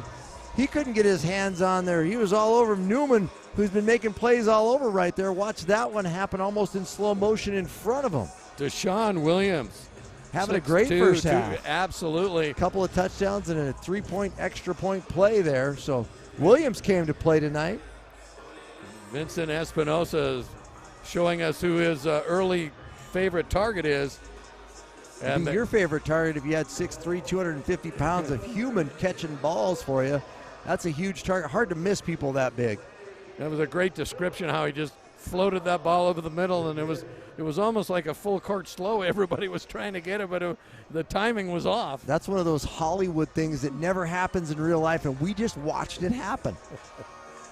So Billings, after trailing 21-12, scored 22 unanswered points here, and with 17 seconds left till halftime, they're enjoying a 13-point lead. The kick by Ari takes a big bounce. Ryan will pick it up at the 15, still on his feet. Finally tackled there by Timon Lachlan as he crosses the 15, so just 11.8 seconds left. You can see how that ball just takes those crazy bounces when they do the squib type kick. And A.J. Ryan has a good feel for that. Times it up on the bounce and gets his motion going forward. He gets good yardage after that, but that Billings return team showing some good coverage right there. But Ryan able to time that up, getting his motion going downhill. That's so important as a returner, just being able to have that feel for it, especially because Billings has been kicking it on the ground all night. They're going to put one guy back there and let him figure it out. Topeka, you got to guess they're going to go deep. Stefan looking across the middle, in and out of the hands of Javante Matthew. Could see the boards coming up pretty quick. Yeah, he didn't hear footsteps. He just heard the boards. It was like, whoa, I'm running out of real estate. Yeah, Lorenz Stefan right there. That was good accuracy right there. That's not on him. Falling away from that one, put it on target. But Matthew not able to hold on to that one as the wall came up quickly. It takes a lot of courage to run into a stationary target as fast as you totally can. Agree. I don't care how much padding's there. 6.2 seconds. Stefan fakes the pitch, throws it deep, and it's picked up. RJ, he dropped it. Had it for a second. Roderick. Go ahead. RJ Roderick timed it. I thought he had it, and he left it right there. So with Martinez does a good job here too, staying with it a little bit, pulling arms away so that it doesn't go back to Billings. Roderick Jarrett, the defensive back out of Delta State. He likes to be called RJ, so that's what we'll call him. And he shows he's back. He was with the Outlaws last year, one of like 8 returning players for Billings. So with 0.4 of a second, Billings thinks we're going to play everybody back deep and hope that we can force Stefan into making some sort of mistake. The Outlaws are back. In motion. Yep. Across the middle, wide open is Ryan again. But that's going to be the end of the first half as A.J. Ryan gets the pass complete, but he's stopped quickly. We do have a penalty flag down. It might have been roughing the passer. Let's see. Here's a replay of it. Ryan wide open. Of course, Billings was playing deep, thinking just wanted to stop. Just get those 4 ticks off the clock here. Here we go. Roughing the passer. So that will change the complexion of the end of this half. They're going to have one play from the 7.5-yard line. Untimed down here, bonus play going into the half. See what happens to the momentum that Billings has built up in this last minute. We talked about this a couple minutes ago, just how much action can take place in the final minute of a game. And this is just the first half here. It looked like R.J. Jarrett had that interception on 2 plays ago, but couldn't quite reel it in. And here is that opportunity now for Topeka. Stefan looking, he's getting some pressure, and it's intercepted by the Outlaws. Here we go, number 7 across the middle. Damian Francis, he's still up on his feet, across the 10, into the end zone for the score. Oh. Damian Francis. Oh, the ebb and flow of this game, Jay. My goodness. That was a nightmare scenario for Topeka. Well, and it looked, for all intents and purposes, it looked like that was going for a touchdown. And then right at the last second, Lorenz Stefan lets that thing go to the other number 7, Damian Francis. What a great play, team-oriented play right here for Billings, as they don't let this thing go until the last breath is out of this. He starts up the right side, cuts it back, getting a bunch of black jerseys in front of him, and then just an escort into the end zone. That's a dream sequence for a defensive back or linebacker right there. Great play by this Billings squad to end the half, and they're going to try a kick, Jay. Everybody else is winded now. We're going to bring the kicker on to make this thing happen. We're just going to put one on the board. What a Hopefully, cross your fingers. Great run by Damian Francis. Ari tries it again. Nope, he's still wide right. Well, at least he's consistent at this point. But what a run by Damian Francis and some key blocks. Dante Marshall got him a big block, and he had a convoy with Jarrett run alongside him at the end. That was a piece of work. Yeah, that was a team effort touchdown by the Billings defense there. And it's only 40-21. We are going to take a break. It's halftime here at the TDS Fiber Field at Metro Park. Putting new roofing or siding on your home is not just about slapping on shingles. It's an engineered system. Hi, I'm Mitch Donahue, and this is my son Dylan. We're proud to be local experienced contractors using the best materials around. We don't just meet code requirements, we exceed them. Your new project is an investment. With Donahue Roofing and Siding, you can put your money into your home where it belongs. Why not use the best? Call Donahue Roofing and Siding today.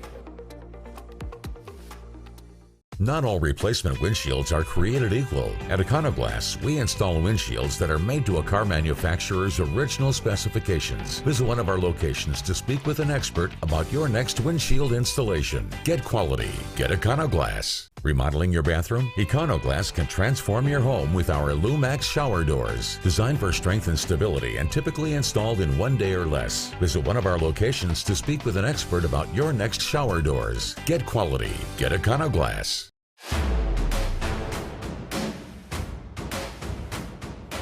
Don't miss a second of the action as the Billings Outlaws take on the Rapid City Marshals Monday, March 27th at First Interstate Bank Arena. Get your tickets today.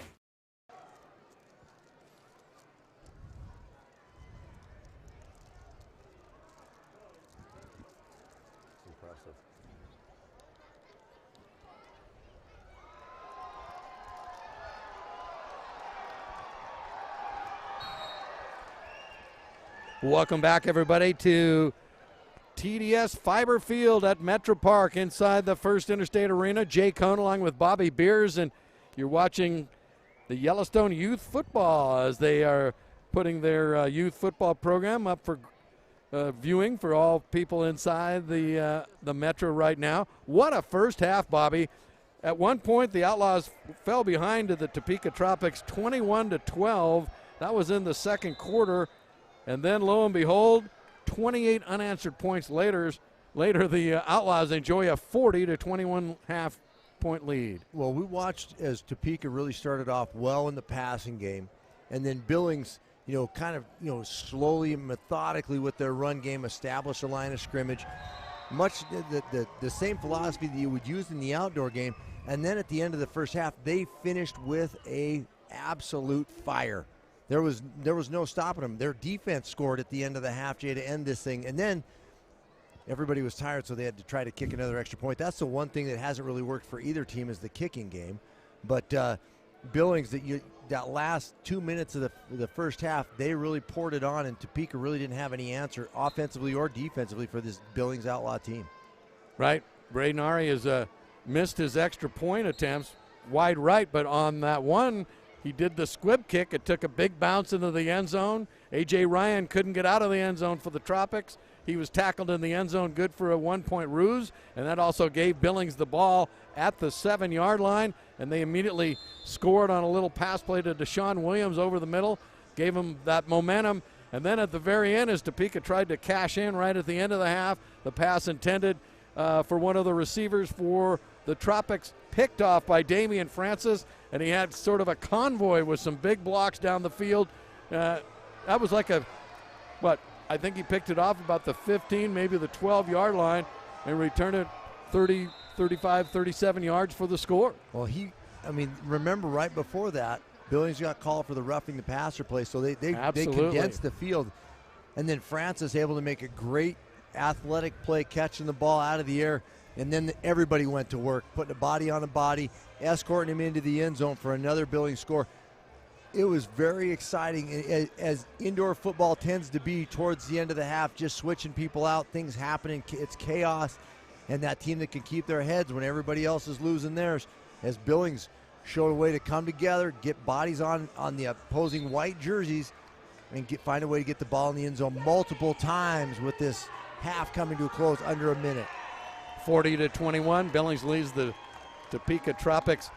Let's talk a little bit about what you're seeing here. This is Yellowstone Youth Football, the premier youth football program here in Yellowstone County, and it's been around since 2013, and since then has served over 2,000 athletes a year, and these kids are having a blast getting to play their game right here in front of the fans in Metro Park. Now, Yellowstone Youth Football, they have spring flag football for 1st through 8th grade players. In the fall, they have flag football for 1st and 2nd grade players.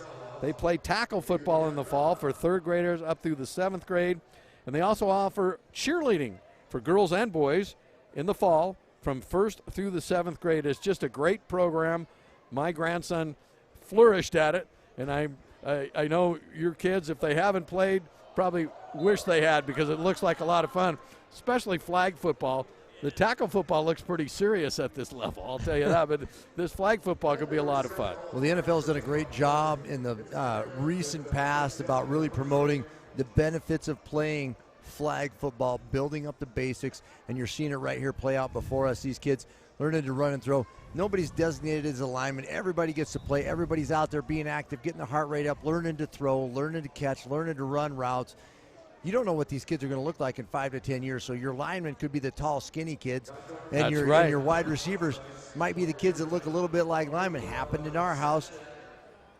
My Husky son is now springing up a little bit, and he's bugging me to play. This is a great introduction for football, and it's not just for little boys. Some of the best athletes you're going to see at this age are those young ladies who mature a little bit faster and are a lot better athletes than some of their compatriots of the other gender. It's great the whole way around. Tell you a little story, Jay. I coached a baseball team, and we had 4 young ladies on our team, and we ended up winning the championship. We were the only team in our league with 4 little girls on our team. Everybody else had 1 girl here or there. We had 4. And it was awesome to watch those little girls mature a little bit throughout the season, learn how to throw, learn how to catch. They got better at it than some of their buddies. And by goodness, we ended up winning the championship. So families out there, don't be afraid to throw your daughters in here. It's a great way to introduce them into the great sport of football. Doesn't really matter if they're wearing flags or pads. At this age, let them all play, folks. Great story, Bobby. Thanks for sharing it. Now, Yellowstone Youth Football is a 501c3 nonprofit organization. They do rely on sponsorships and other forms of fundraising, and they strive to teach hard work, dedication, life lessons, and, of course, fun, and also at the same time coaching proper technique and safe practices in the game of football. And I'm told they are still looking for more coaches. So anyone out there watching this, say, hey, that looks like maybe something I could volunteer for, help them out. It would be a great thing to do. Yellowstone Youth Football. The Outlaws assistant coach, Preston Roberts, is who you would need to contact. It's halftime here in the Metro Park Arena. The hometown Billings Outlaws lead the Topeka Tropics 40-21, and we'll be back after this break.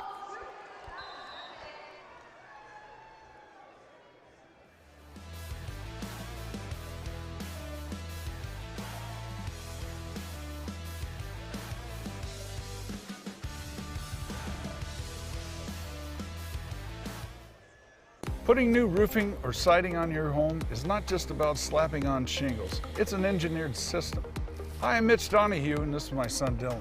We're proud to be local experienced contractors using the best materials around. We don't just meet code requirements, we exceed them. Your new project is an investment. With Donahue Roofing and Siding, you can put your money into your home where it belongs. Why not use the best? Call Donahue Roofing and Siding today. Brown Plumbing and Heating is expanding to a full-service plumbing company. Brown Plumbing has been serving the Billings area since 1985, doing new construction and remodels. In addition to those services, we'll now be specializing in drain cleaning, repairs, and replacement. From water heaters to water softeners, Brown can do it all. For a free in-home estimate, call Brown Plumbing and Heating today.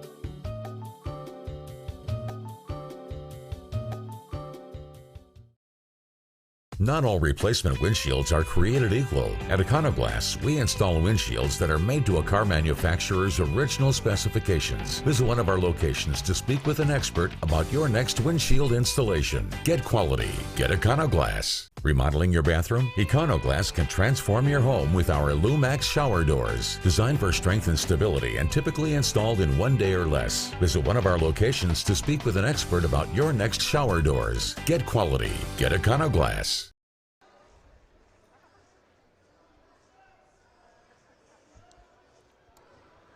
Welcome back. It's TDS Fiber Field inside the Metro Park Arena. Jay Cohn along with Bobby Beers.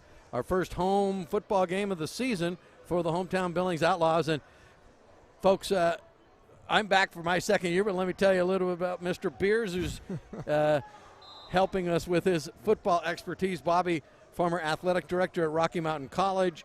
You also played football for Montana Western. You said little kickoff, little punt return action. Then you got into coaching. Then your whole world turned upside down when you got involved with indoor arena football, dating all the way back to the Colorado Crush. Take it from there. Yeah, no, it's typical football story where you can't hold a job, so you got to go find a job. And one of the stops that I made was with the Colorado Crush. Had a long-time relationship with the Elway family, and turned out that he was one of the owners. And no, it was a lot of fun. Learned a lot, and learned to appreciate football in a hockey rink.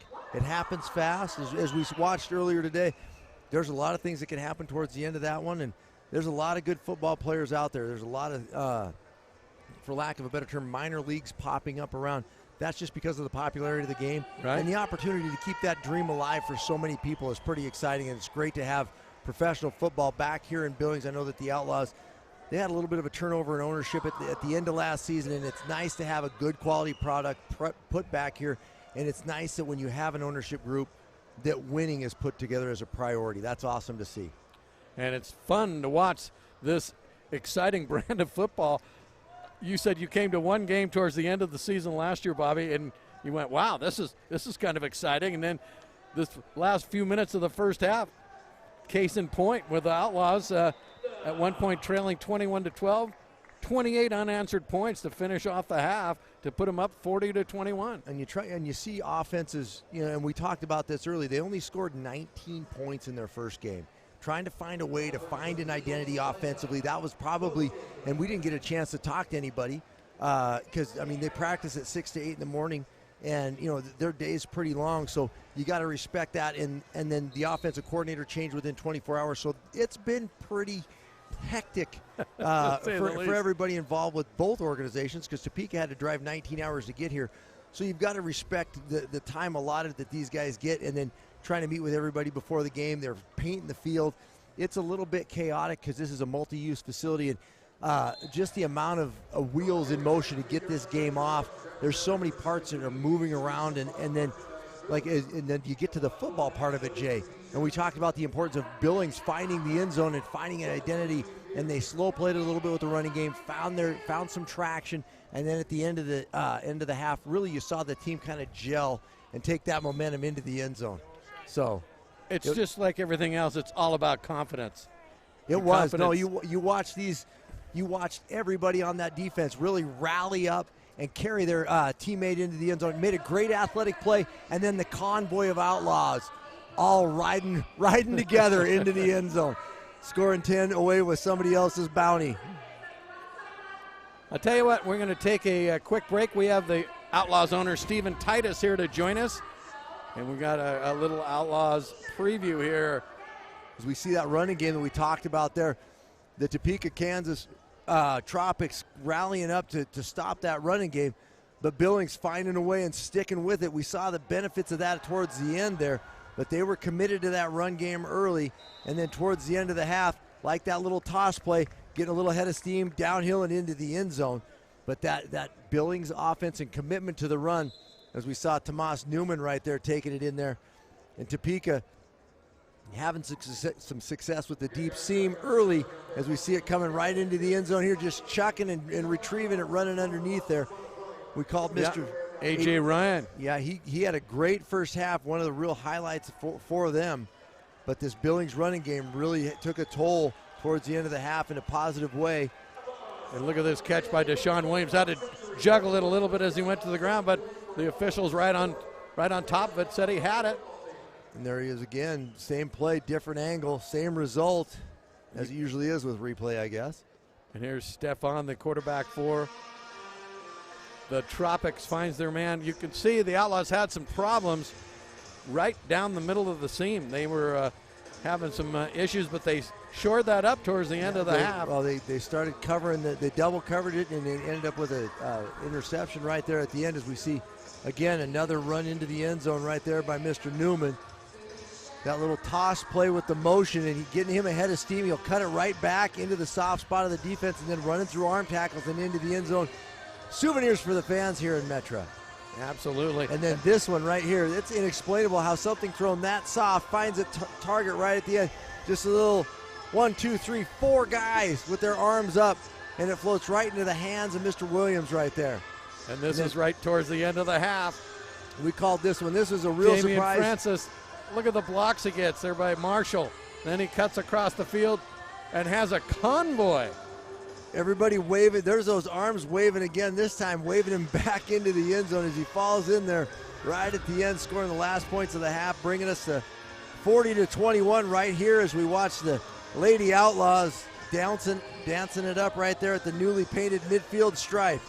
28 unanswered points for the Outlaws to finish off the half. They lead it 40-21. We're going to take a quick commercial break, and when we come back, we'll talk with Outlaws owner Stephen Titus. Stay with us.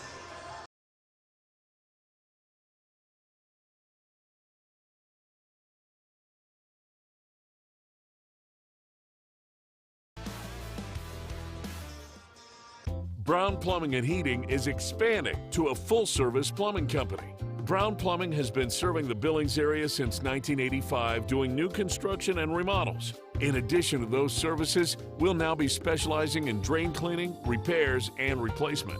From water heaters to water softeners, Brown can do it all. For a free in-home estimate, call Brown Plumbing and Heating today.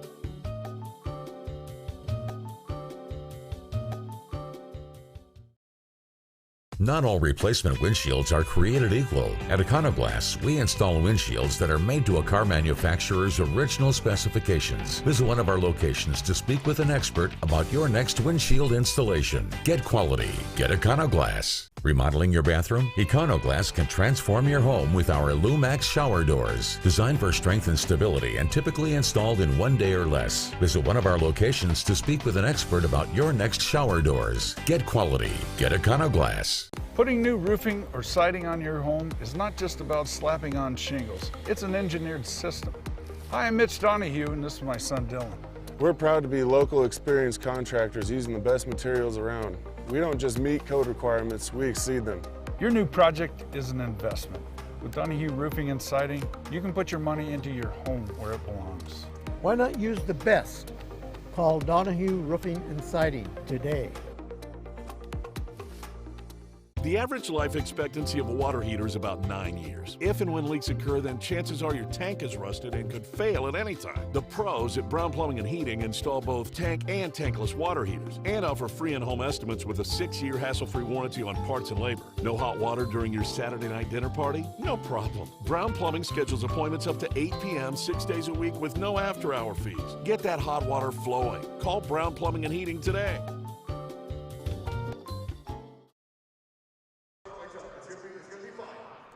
And we're back here at Metro Park where the Billings Outlaws enjoying a 40-21 lead over the Topeka Tropics. Jay Cohn here with the play-by-play, but more importantly now joined by Outlaw and Gillette Mustangs owner Stephen Titus. You're off to a good start in this season. The Mustangs are off to a very impressive 2-0 start. How about to begin with your impressions of the Outlaws' first half here? Yeah, so it's been up and down first half. I think we definitely have some was a lot like Omaha. I was in Omaha last week for the game, and we definitely saw some weaknesses on the Outlaws, with both the offense and the defense, giving up some big plays, costing us points. But what a lot of people don't realize is we beat Omaha the second half. Right. I mean, we outscored them. We were stopping them. Our defense made the correct adjustments. And so what I anticipate happening here is I hope Coach Laughlin is making those adjustments that we need to make in the halftime to get back, make sure our offense is more consistent, as well as making sure our defense secondary is stepping up to cover those long passes, because Topeka's scoring so far has been those long passes in the secondary. So I really think that the coaches will make those adjustments. I mean, Coach Laughlin's, this is all he's done his whole life, so Coach Laughlin knows that the adjustments that need to be made going into the second half, and I expect that this 19-point lead we have may be higher if Coach Laughlin's making those adjustments at the end of the game. No pressure, Coach. Not at all. Let's talk about, it's been a very busy offseason for you. The Outlaws made it all the way to the semifinals last year, gave you just a taste of what the excitement can be like. Now you own two teams, the Mustangs, but let's talk about the Outlaws. The fans, after that first half last week on the Facebook page, I'm like going, fans, this is just the first half of the first game. Cut them a little slack. Let's give them some time. We've got a new quarterback, a new coach. It looks to me like they're getting their feet under, and again, confidence is everything. I don't think unless a fan has been to Omaha and the Liberty Center, they know how difficult that place to play is. It's true. Right under 4,000 people. It's full every game. It's cowbells, horns blowing, everything you could possibly think of to give a home field advantage. I was there at the game with my friend Dan Keyboard. He's the owner of Salina, the Salina Liberty, and we were talking at that game. He came to watch the game. And I go, Dan, has Salina, the league champion last year, have they ever won in Omaha? And he goes, Steven, I can't remember a time that we even won in Omaha. Right. So even the defending league champions have trouble winning in Omaha. So the Omaha Beef have put together a great home field advantage there. And, I told the players earlier this week when I was talking to them, every single season I would take a win, or I'd take a loss the first game of the season to ensure we have a win the last game of the season. So, and just how this league is set up this year, our number 2 seed is going to have a loss because every team is playing each other once or twice. So you're not going to have an undefeated team. And if you do have an undefeated team, you're going to have a 2 seed that's going to have 1 or 2 losses going into the playoffs. So Billings has positioned itself, if we can continue making the adjustments on the field, that we're going to set ourselves up for a deep playoff run. And it's a work in progress. You were adding players this week, releasing a few players, got a new offensive coordinator just within the last 48 hours. So no one's resting on their laurels here. As I said, a work in progress that continues week by week. Absolutely, and that's what Coach Laughlin and I were doing this week, is interviewing OCs, seeing who would best fit what we need here in Billings. And we decided we need someone with experience on offense, as an offensive player in the Arena League.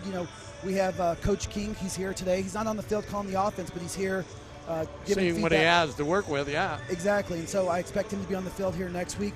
Coach King's former Arena Football League player, IFL player, Quad City Steamwheelers, they have 1 jersey retired in the history of their franchise, one of the first arena football teams ever, and it's Sean King.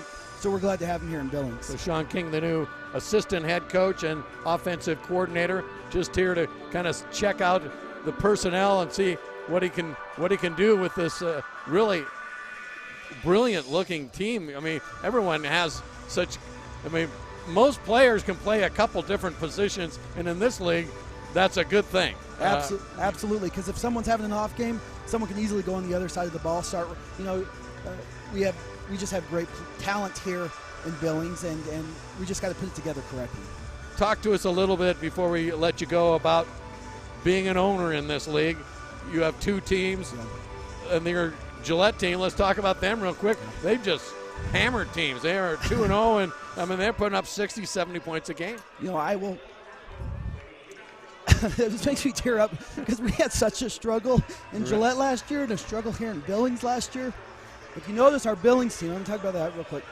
They have bear claws on their jerseys over the bear mauling that we went in and that we had last year in Billings, and that's just symbolize what the team went through, what Billings went through, what the players went through, what our partners went through, and those scars are there, but we're going to heal those, and that's why it's a 1-year thing. I wanted it to know that we remember the past, but we're going to move forward on it. Gillette, on the other hand, it was a struggle there as well. Coach Walker came in mid-season as our third head coach in the season and really started to get the team together, but it wasn't really his team. He put that team together this year, and Gillette is doing well. Their first big test will be this Saturday with Sioux City in Gillette. Last year we only lost to Sioux City by 8 points, and that was the old Gillette team. So I really think this will be the first. Every game's a test because any week, any team in this league can win. Right. But Sioux City, I mean, I was at the game in Sioux City last week watching them in Salina. They're a great team, very historic franchise. I'm really excited for this week's team. And, you know, I've been told before my goal is to see Billings and Gillette play each other for a championship. Well, that could happen. And I want that to happen more than anything. And we're putting the right pieces together. Well, they're saying we got to wrap things up. Stephen, good luck to you. Thanks, Always Jay. pleasure to see you. We'll talk to you down as the season progresses. Sounds good. Appreciate your time. Very thankful for Billings. You bet. Stephen Titus, owners of the Billings Outlaws. We're back. It's halftime. We've got about 5 minutes to go for the second half kickoff. Outlaws enjoying a 40-21 lead over the Topeka Tropics. Back after this.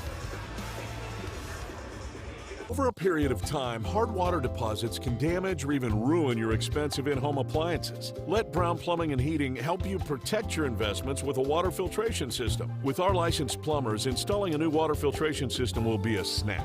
Brown Plumbing and Heating offers free in-home estimates and free in-home water testing. Don't let hard water be the downfall of your home appliances. Call Brown Plumbing and Heating for your water filtration system needs.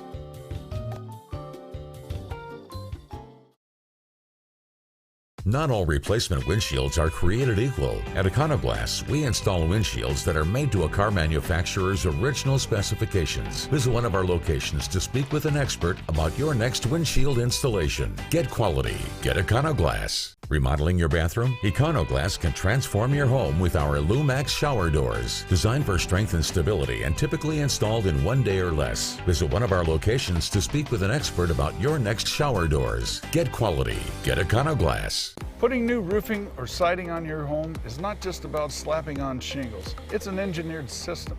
Hi, I'm Mitch Donahue, and this is my son Dylan. We're proud to be local experienced contractors using the best materials around. We don't just meet code requirements, we exceed them. Your new project is an investment. With Donahue Roofing and Siding, you can put your money into your home where it belongs. Why not use the best? Call Donahue Roofing and Siding today.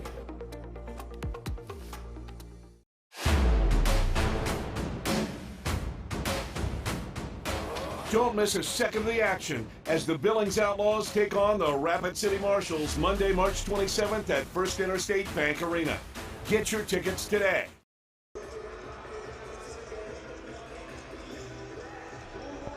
Welcome back inside the Metro Park TDS Fiber Field, home turf for the Billings Outlaws. They lead it at halftime, leading the visiting Topeka Tropics 40-21. And you saw our little promo about next week's game. A week from now, we'll be playing Rapid City.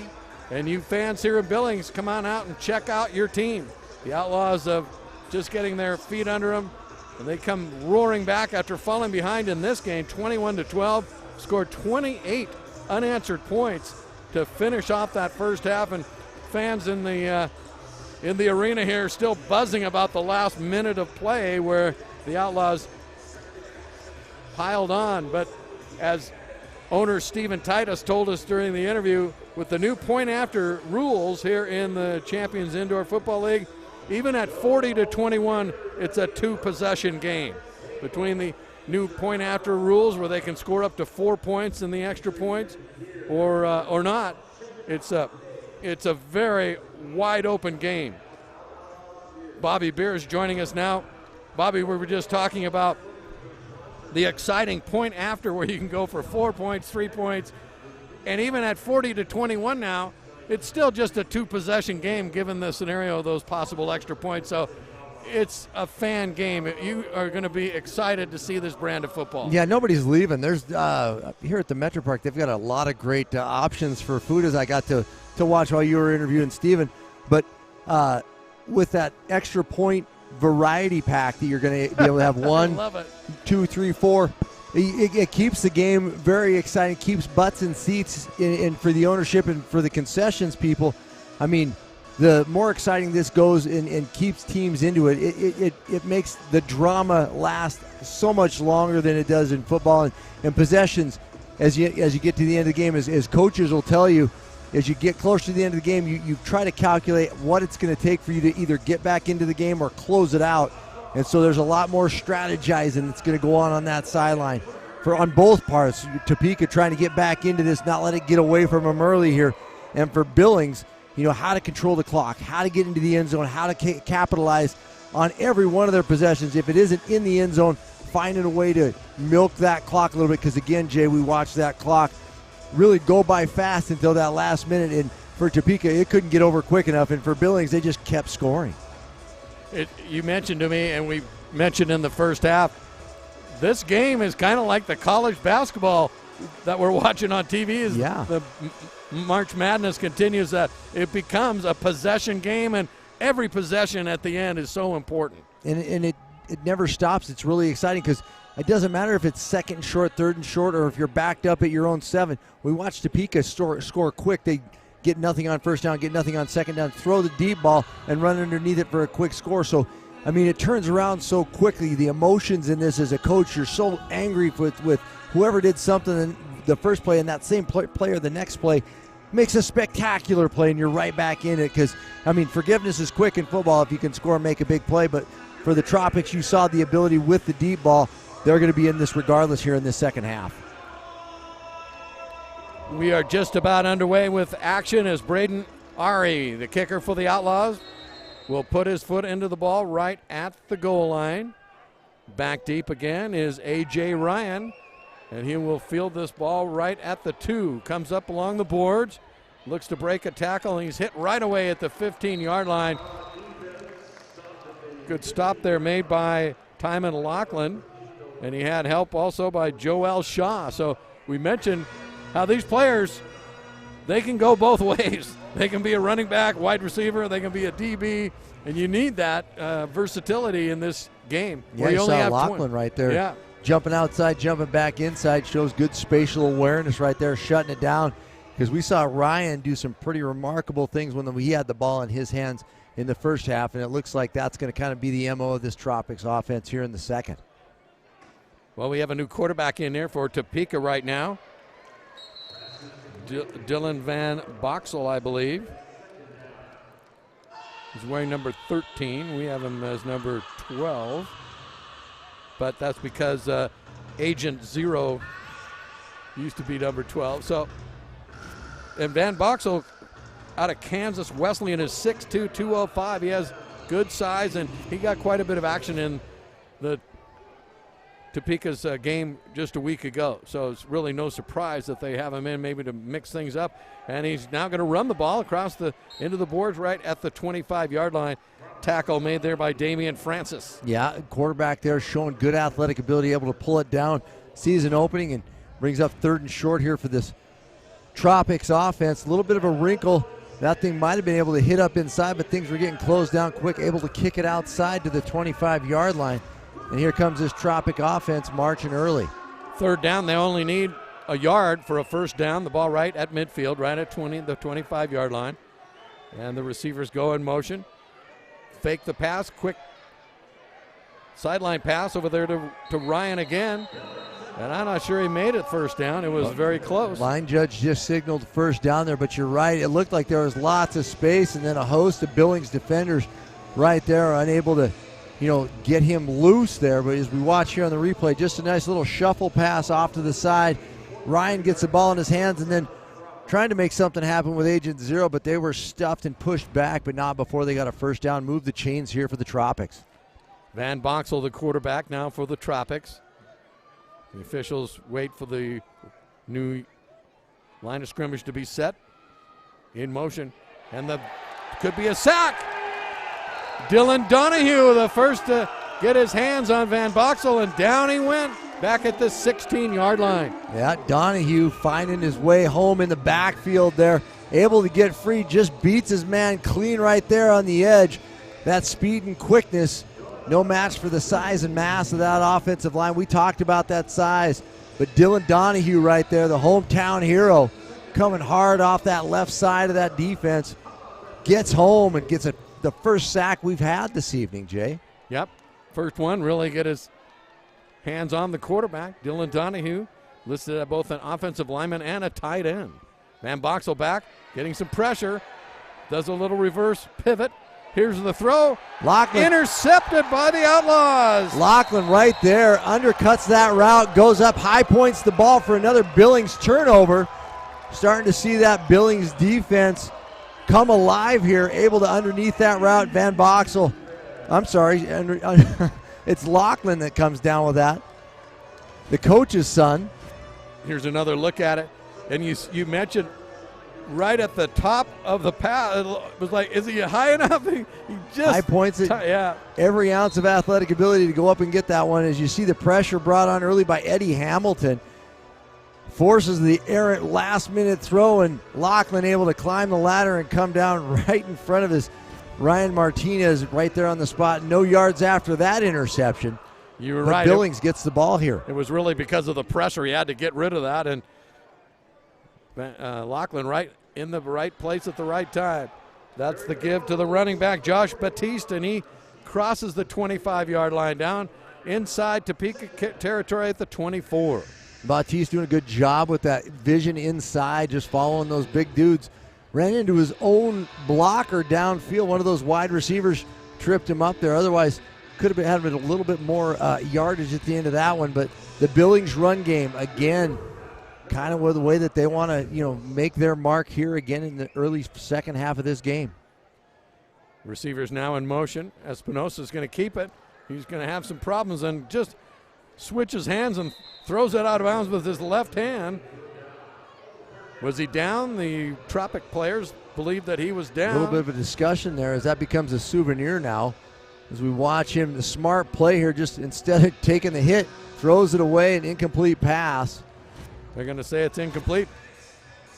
But that was a heads-up play. Espinosa was going to be sacked for maybe a 2-yard loss. Yeah, there was going to be a loss on the play there. He just switched hands, shows he's ambidextrous or amphibious in some Patrick circles. Mahomes. Got a little Patrick Mahomes in him maybe. The creativity saves the yardage there and still maintains third and short here for this Billings offense. Batiste back in motion to the side of the quarterback. There go the receivers. Espinosa, he finds. Didn't catch the Chris number Lewis. there. I think that's Chris Lewis right there. Absolutely, Chris Lewis. Well, he had Williams and Lewis right there, and Williams was standing there, and Lewis just stood in front of Williams, able to, and you see it right here. Williams is just standing there, just kind of getting in the way, boxing him out. Another basketball reference for you, Jay, right there. March Madness running wild here with us, too, tonight. Off of 4-day weekend of nothing but basketball. We got a little indoor football using some of the same basic principles to move the chains here for this Billings offense. And a new first down for the Outlaws in the give. Wide open running down the sidelines, number 13. Joel Shaw, did he get in? No signal yet, It looks like he's close. There it is. They're going to give it to him. He did a great job of breaking a few tackles, and it looked like they were going to try to knock him into the boards right before the goal line, and he just sidestepped that. Yeah, he did a great job with running with a head of steam. Doesn't get touched into the secondary of the Tropics, and he just tiptoes down the line. That's a great call by the officials on the spot. He's into the end zone. He's pretty excited about it, and I'll tell you what, these Billings fans here are pretty excited about it too, as the Outlaws extend their lead here in the first half. Well, it should be 46-21. We have 44-21, but I think a touchdown still worth 6 points. So Braden Ari will be here to try the extra point. He's 0 for 3 in the kicking department. Let's see how this shakes out. He's been wide right on everyone up till now. And now he's wide left. So he overcompensated a little bit. Nonetheless, this Billings offense, I'm not going to pour gas on that fire. All right, we've corrected the score. It is 46-21. You still get 6 points for a touchdown. So the Outlaws start with their first possession, get an interception, and cash it in for 6 points. 7:22 left in the third. We'll take a timeout. It's 46-21 Outlaws. Putting new roofing or siding on your home is not just about slapping on shingles. It's an engineered system. Hi, I'm Mitch Donahue, and this is my son Dylan. We're proud to be local experienced contractors using the best materials around. We don't just meet code requirements, we exceed them. Your new project is an investment. With Donahue Roofing and Siding, you can put your money into your home where it belongs. Why not use the best? Call Donahue Roofing and Siding today.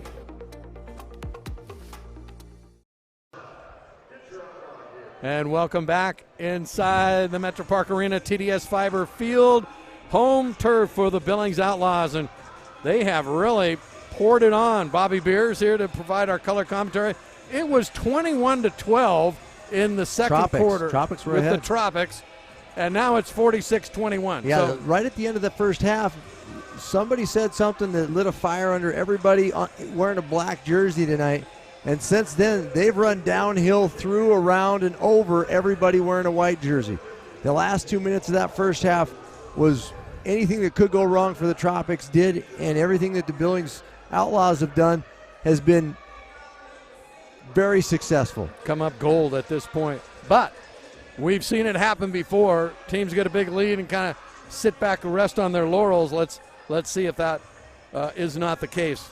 Hopefully for the Outlaws, they will stay with the same momentum they've got now, but the Tropics have different ideas. So Braden Ari, the young kicker out of Idaho, will put his foot in the ball right at the goal line. A little squib kick, bounces again at the 15, is picked up.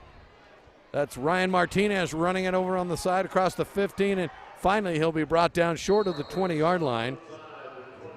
Well, Billings did a smart thing right there. There's a little adjustment. Get the ball out of Ryan's hands because he's done some pretty amazing things with it. Really one of the highlights of this Tropic offense has been Ryan right there, and then Martinez picks that one up and unable to really, execute the magic that Ryan has in the return game.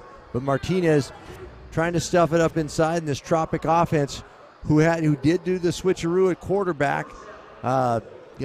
Still the same result, though, that they were seeing at the end of the first half here. So we'll see if Van Boxel can get something started here for the Tropics. Outlaws back on defense. Van Boxel drops straight back. He's nearly sacked, gets away. Now Donahue will corral him as he gets back towards the line of scrimmage, but he was just anything to escape the pressure in the backfield. Boy, the pressure was coming right. His offensive line was on skates right back into his lap as we watch it right here.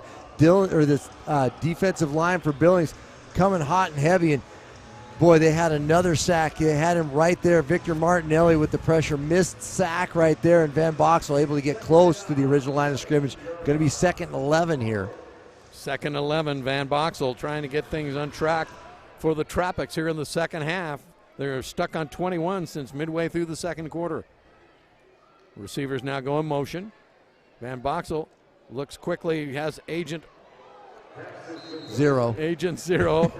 Max Novak, better known to those looking at the program. And he didn't go very far. That'll bring up 3rd down. That was quick defense there. The Outlaws had that sniffed out. Timon Laughlin again in on the stop. Well, I think that was just the Tropics trying to get an easy completion for Van Boxel here in this half, trying to build a little confidence, and who better to go to than Agent Zero. You find the guy that's going to have your back no matter what the situation. So Agent Zero coming up with a big play right there. Tropics here snapping the ball. Boxel wants to run it, overthrows his intended receiver. Agent Zero, defense right there by Laughlin. This Billings front four with that linebacker's pressure is really solving some of the riddles that the Tropics were able to put forth in the first half. But that pressure this Billings defense is able to provide has really got them off kilter, and the timing's all messed up right now. They got to shore up their protection and get that solved rather quickly so that Van Boxel can get the completions downfield. The things are happening a little quick for him. He's starting to see the rush a little bit, Absolutely. Jay. Van Boxel did not play in the first half, at least on at quarterback, but he is now. But so far, it's been the Outlaws' defensive line and putting that pressure on him that's made things very uncomfortable. Here goes a big 4th down. He's back to pass, throws it deep, and there's no one there. That's just a quick souvenir for the guy in blue down there. Agent Zero cut off his route at about the 10, and the only one back there was the Outlaws' Damian Francis. Yeah, and that one again, that pressure is it's just hard to solve right now up front for Topeka. They don't have answers for Billings, bringing guys hot off the edge. They're not even respecting the run at all. Just a little something right past the line of scrimmage could be a big play for Topeka. But now Billings gets the ball on their side of the field. 34 unanswered points now for the Outlaws.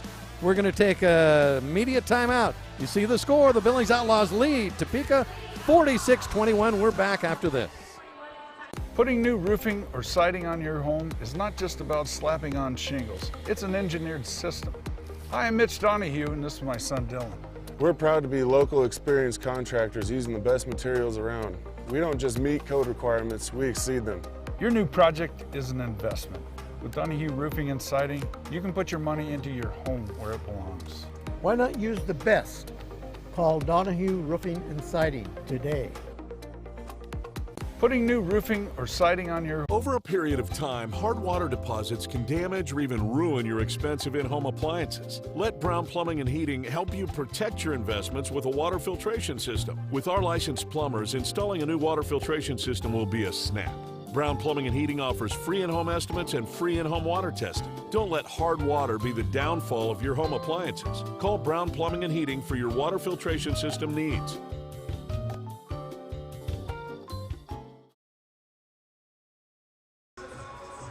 Welcome back, fans. Glad you're with us.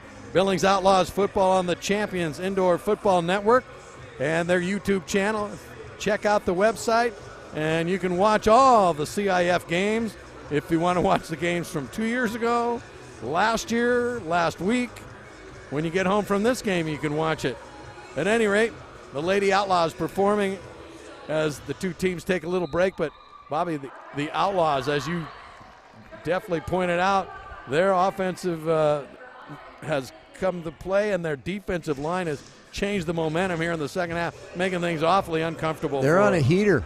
Right now, they're I mean, if you're in Vegas, you ride this thing, you don't make eye contact, you just let it go. And right now, Billings is experiencing one of those in indoor football right now. Nothing that they're doing is going wrong. Just celebrate it, watch it, and appreciate it, because it doesn't always go this way. As we see Batiste getting the ball again right down the sideline. Yeah, Batiste with a great, well, we've got a penalty flag here. Let's see what that could be. They're looking as if the Topeka players are believing it's going to be against Billings, but Batiste with a nice run there, holding against the Outlaws. See Dwayne Autry over there on the far side. He's trying to get his jersey and uniform back together. He got pulled down behind the play there. You see him right there, number 5. They got it. He's still fired up about it. So putting things back together at the Topeka Tropics right now, trying to find a glimmer of hope, something positive to build on as they back up this Billings offense. Now it's 1st and 20. We haven't seen too many penalties, a few for both teams, but it's been fairly clean. You'd expect at this just the second game of the season, the things still trying to put things together adequately, but right now it's been a fairly clean game. Espinosa will pitch it to Newman, who cuts back across the 20 and breaks a tackle as he gets up to the 22-yard line. The ball came loose. But the line judge is saying it's down.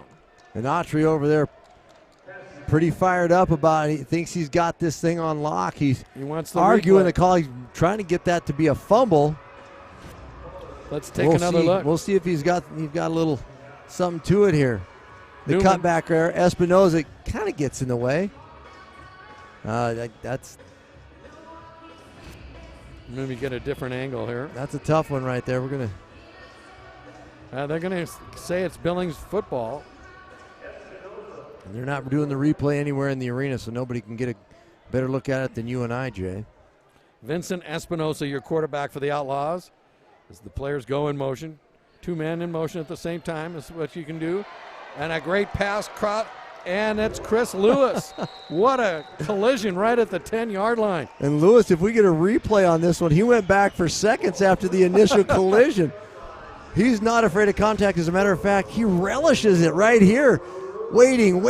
There he's open. Right there. Breaks the tackle. Then he looks him up again right there. Comes back for more. Oh, my goodness. I'll tell you what. Dale Williamson is going to have nightmares about that one. Trying to lay the lick and then gets licked back right there. the big guy, Chris Lewis, dishing out punishment from his big wide receiver position. 1st and goal now for the Outlaws. They're going to give it to Newman again, crosses the 10, gets smacked into the boards short of the 5-yard line. That'll pick up about 4 yards on 1st down. Will bring up 2nd and goal. Yeah, Newman's got those quick feet. He's got real dynamic movement ability. He's looking for that cutback, but if it's not there, he'll stick it up inside and just kind of move with the offensive lineman just right on the hip, and right there they just rode him out of bounds.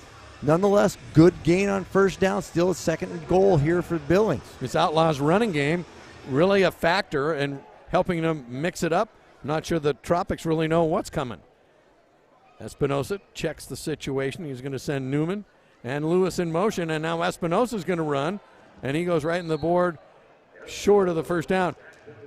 Stephen Titus is telling us Espinosa has spectacular speed in the 40.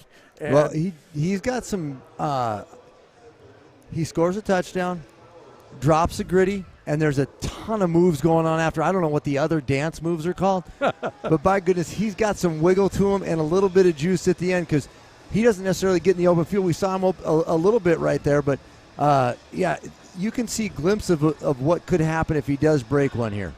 And some self-preservation in mind as he just took it to the boards rather than take a shot. He's got the shoes that the other team wants, though, too. He's got the orange shoes.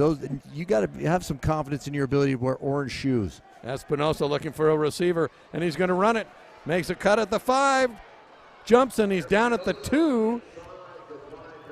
Tackle made over there, touchdown-saving tackle, it looked like, as they undercut him. Well, right there, we talked about his ability in the open field. There's a little shake, no bake on that one just because the field gets so condensed right there. Everybody's rallying fast. He does the right thing and cutting towards the boards. Preservation is the name of the game this early in the season for Billings. The one thing you can't afford is to lose one of your key players early and then nurse him back to health. So Espinosa, while it could have gone a different way there, does the smart thing, runs out the clock here, shortening the game. So we're right here at the 3rd quarter, Jay. I'll let you take it from here. I was going to say that's like the fastest quarter in the history of indoor football. 46-21. We're going to take a break right now. Your Outlaws lead it by 25.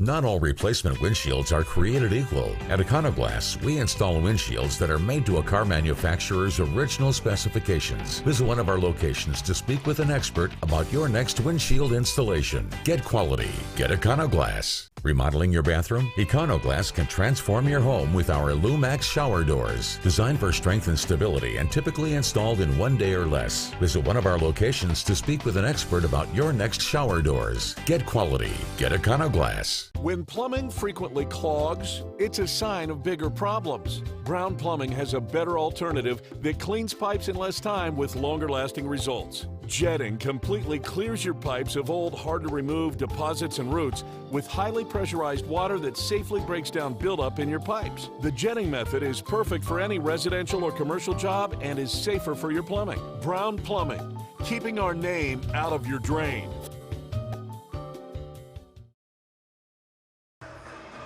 Outlaw Nation, hope you're enjoying this stream of the Outlaws' first home opener of the 2023 season. Right now, as we go to the 4th quarter, the Outlaws lead the Tropics 46-21 in a game they trailed 21-12 at one point in the 2nd quarter. Since then, it's been all Outlaws. Vincent Espinosa, your quarterback. This is a 4th down, 4th and goal from the 2. Newman goes in motion, as does Lewis, and penalty flags fly. They'll stop the play before it gets underway. Pika Leota there, the left tackle. He was in motion as well. And is called for it, so that'll back up. That's probably not all that bad of news. No. Gives them a little more room to, but I believe that last play was going to be a run. The Outlaws are enjoying their ground game because they got a little quickness to end those big linemen up front that are quite mobile. Yeah, they're creating some space for their running backs, and they're getting some good blocking downfield, just moving back, and then when you get ahead of steam with those running backs, they've been using motion effectively in the run game as well, getting ahead of steam, going downhill, building up that momentum, and being able to push the pile back on first contact. But here, kind of an awkward depth, 7 yards with a almost 10-yard end zone here. 4th down. Outlaws will have to get it in the end zone if they want to control the game. And the pass hit Williams right in the face. Deshaun Williams, you won't see that very often. He had a great catch earlier. That one went right off his face mask. Yeah, and he was hand fighting over there. Number 8 for Dale Williamson was, hand fighting with both of them, and it just hit him right in the face. So Williamson against Williams. Exactly. I was a little bit confused there. There's no way that could happen, but it did. It did. So Williamson versus Williamson, and guess who came out on top? Williamson. Exactly. So that's a big stop for the Tropics. Absolutely. They needed something to go right, and we'll see if this is the spark that they needed to get back on track here with their offense. Maybe they can end the onslaught. Van Boxel calling the signals and gets some pressure by the Outlaws, and down he goes. Martinelli right there at the 1-yard line.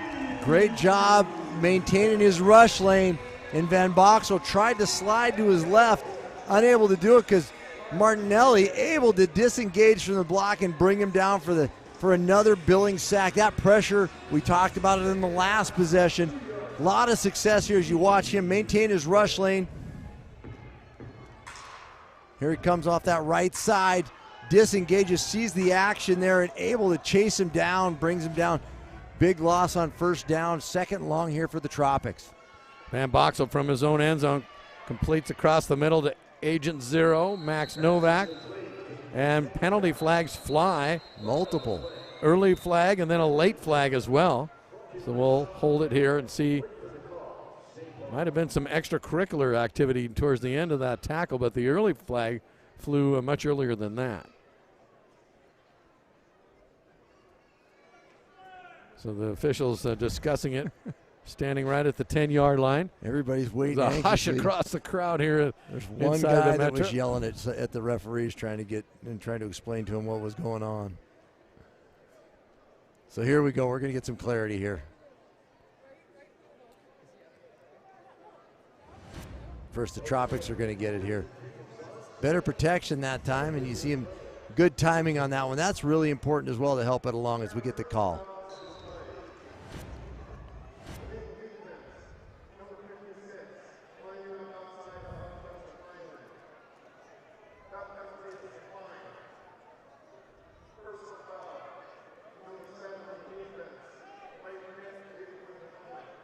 Well, late hit will go against the Outlaws, plus they were offsides to boot.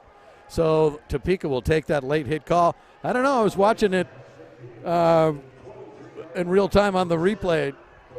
The hit might have been a little late, but it wasn't egregious, I will say that much. So it brings up a 1st down for the Tropics. They're in Billings Outlaw territory with the ball at the 23. Van Boxel seeing if he can get his offense untracked here. And there goes the receivers in motion. He's got some pressure, has all kinds of room to run, and he will run and into the boards right at the 13-yard line, and that'll be good for a 1st down. Van Boxel showing a little bit of that athletic ability, able to get to the sideline. A little bit of pressure put on there late by Daenerys Antoine.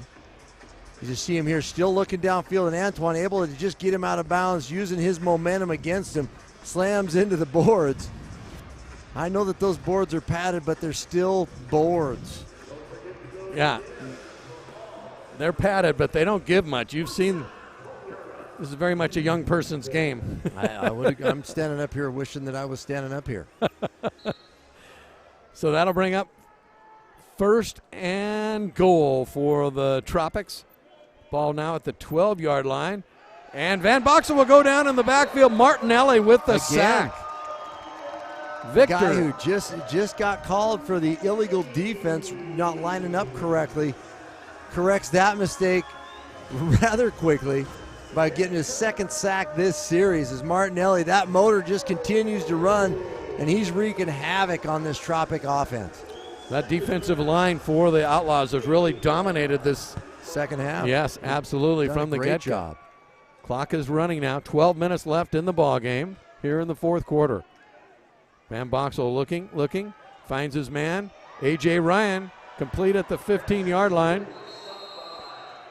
There's, you got to draw attention to that because that could have been really violent, but Daenerys Antoine right there shows a lot of strength, core, upper body, whatever it is, and then compassion for his fellow competitor, making sure that he takes care of him.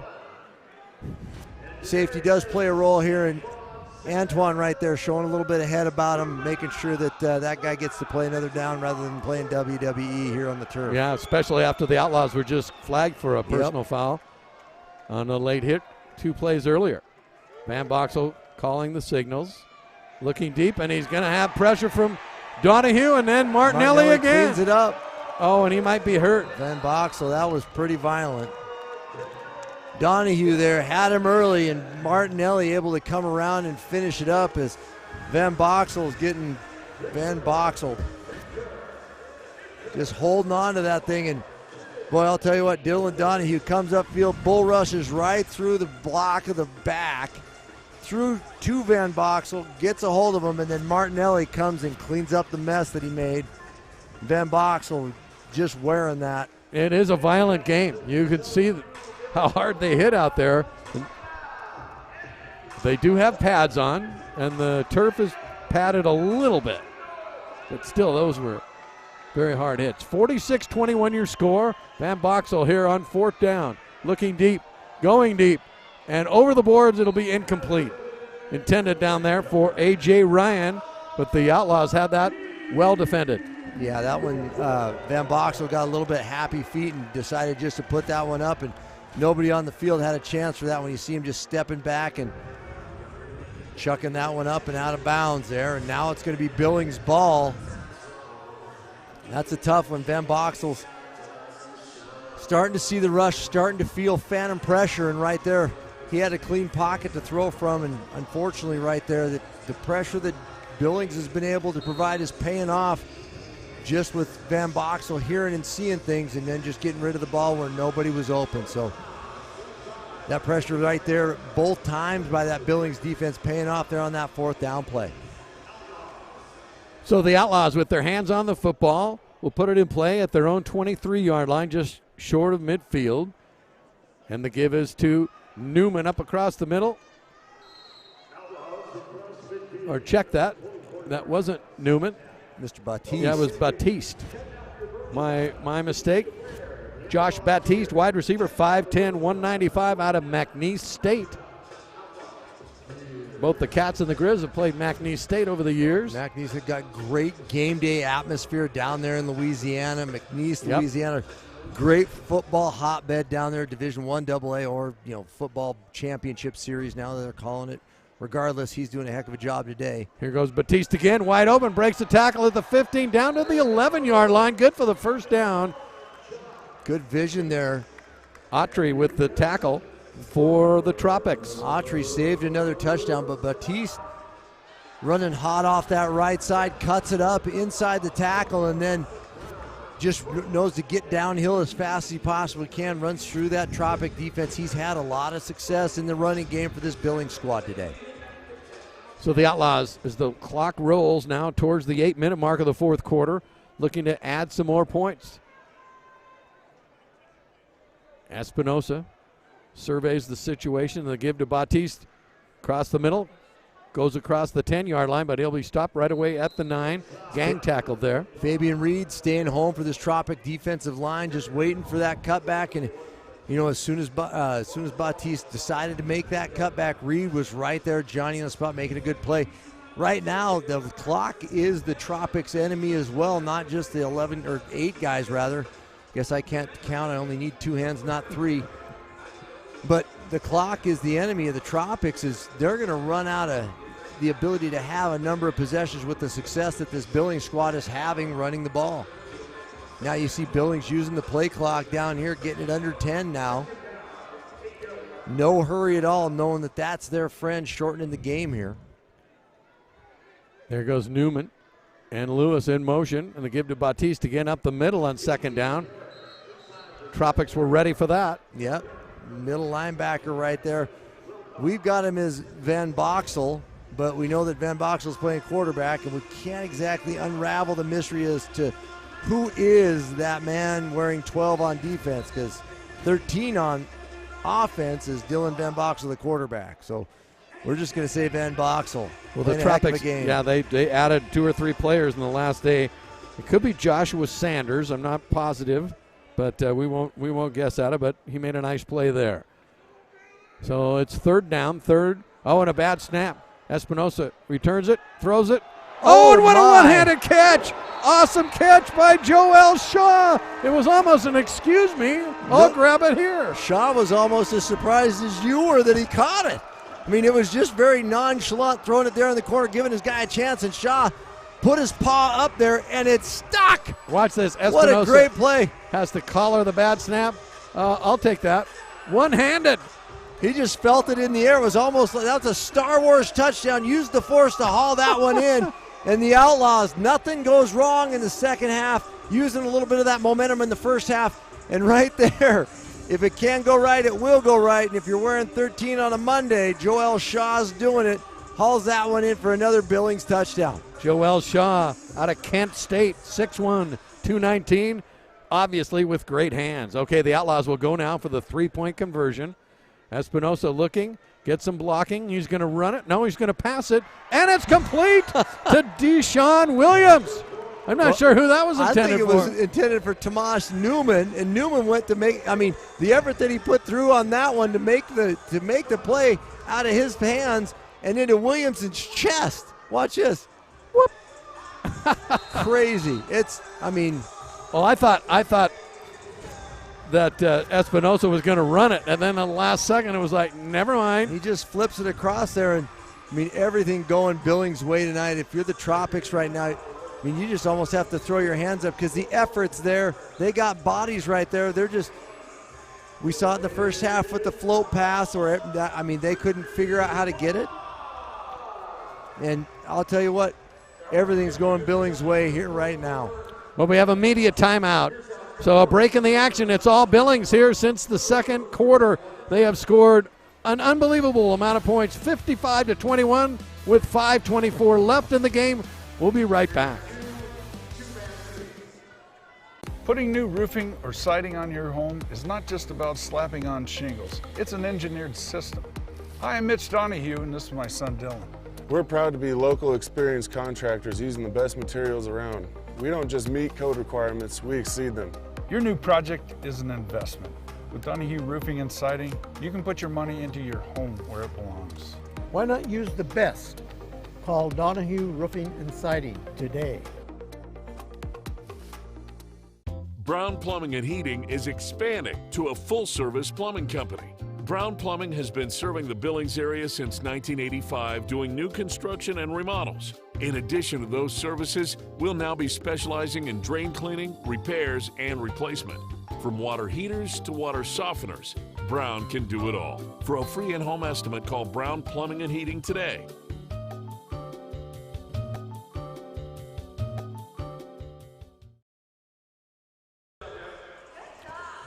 Well, there's the Outlaws mascot. He's enjoying his evening here at the Metro Park Arena, TDS Fiber Field. They have scored 43, the Outlaws 43 unanswered points since trailing 21-12 in the second quarter. Yeah, Gunsmoke looks like it was either shoulders or chest day today. Look at that guy. That guy's yoked. Got to be careful around somebody that angry and with that much upper body and head mass. Gunsmoke looking good. That guy, he's ready for beach season this first day of spring.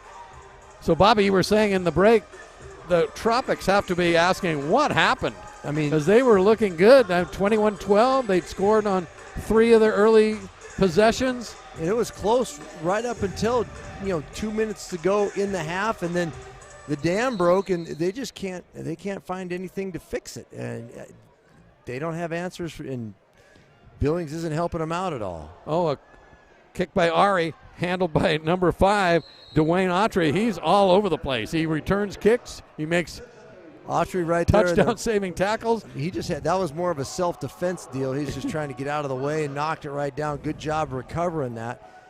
He's pretty fired up right now trying to find answers. He's just as frustrated. I mean, there's the frustration that the rest of them probably have. It's just, it's playing out where everybody can see it there. It's just one of those things. You don't have answers when momentum switches sides this quickly and for this long. Well, let's give some credit to head coach Kerry Laughlin, who has a new offensive coordinator who really isn't on the job yet, so he's handling more than one job, and he's got his team fired up and on a mission here. Now here's Stefan back as the quarterback for the Tropics, throwing it deep. Oh, and he found Agent Zero. Novak's got it again and hauling guys with him. Inside the 5.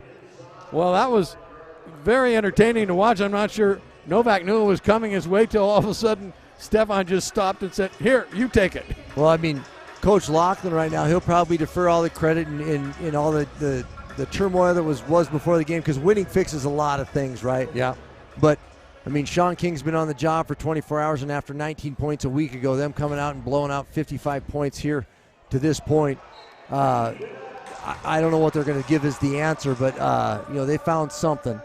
And this Topeka team right now going back with Stefan Lorenz here at quarterback, or Lorenz Stefan rather, just trying to find a way to stop the bleeding here that really Billings has capitalized on every one of the mistakes that could possibly have happened for this Tropics team, who really looked great in that first quarter and into the second quarter, really, Jay. Stefan had that first pass go right through the hands of his receiver, so it brings up 2nd and 3. Stefan looking, overthrows intended receiver. The closest one was Damian Francis for the Outlaws, who had a chance to go up and he thought somebody was running the back line there, and at last they were both stuck in the corner. So, the one thing that we haven't said much in the second half is some of the early season mistakes that you see, and right there, that's a communication deal where somebody was supposed to be there, because that guy's the quarterback, and those guys, they'll all tell you they're not wrong. It's you that's wrong. They'll come back looking at you, pointing at you, telling you what to do. Lorenzo seems pretty stable there. 3rd and goal. Stefan finds his man. Oh, nope. But it was incomplete. Couldn't see it from here.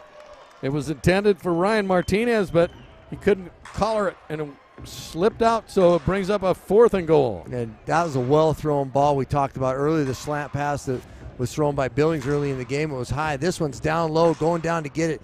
Receivers got to come up with that ball as Lorenz not able to complete that one, but he put it in the right spot. Jamario Benson, I think, stripped it right as he was going down to the turf. Yeah, and they call those bang-bang plays. Happens real quickly, and, as a receiver, that's your job. You got to hold on to that. The quarterback expects you to put it there. You know where it's going to go. Lorenz did his job. Now he needs a little help from his friends. And now the Tropics line up in the I formation. Javante Matthew. Oh, no. Oh, no. Lorenz throws it up for grabs. Oh, my. And it's picked off by the Outlaws. And willy-nilly, Denarius Antoine will go the length of the field for the score. If you wanted a snapshot of what the second half has been like for Tropics fans. That was it right there. Good Lord. Things break down. Two guys with the same exact motion. We used to call that meeting the Dairy Queen, where you had two guards on either side of the center pull into each other, fall down, and then your quarterback gets sacked. But he throws one up, and right there, those balls have a little tack to them. But Denarius Antoine just reaches his big paw up there, snags it out of the air, and then it's off to the races as this Billings team continues to rain down fury and points here in Billings on a Monday. Now it's 61-21, a 40-point advantage, and we're inside 2 minutes, so the clock will stop after each play, but I'm not sure even that's going to save the Tropics.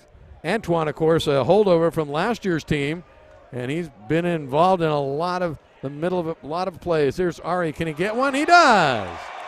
And the biggest cheer of the night, I'm not joking, the biggest unified cheer of the night is for the kicker to kick a 1-point extra point. Well, he had two wide right, the last one wide left. This one went right down the middle. Oh, this one, I tell you what, he was trying to feel the other two. I mean, that one, you just got to go with your momentum and let it swing.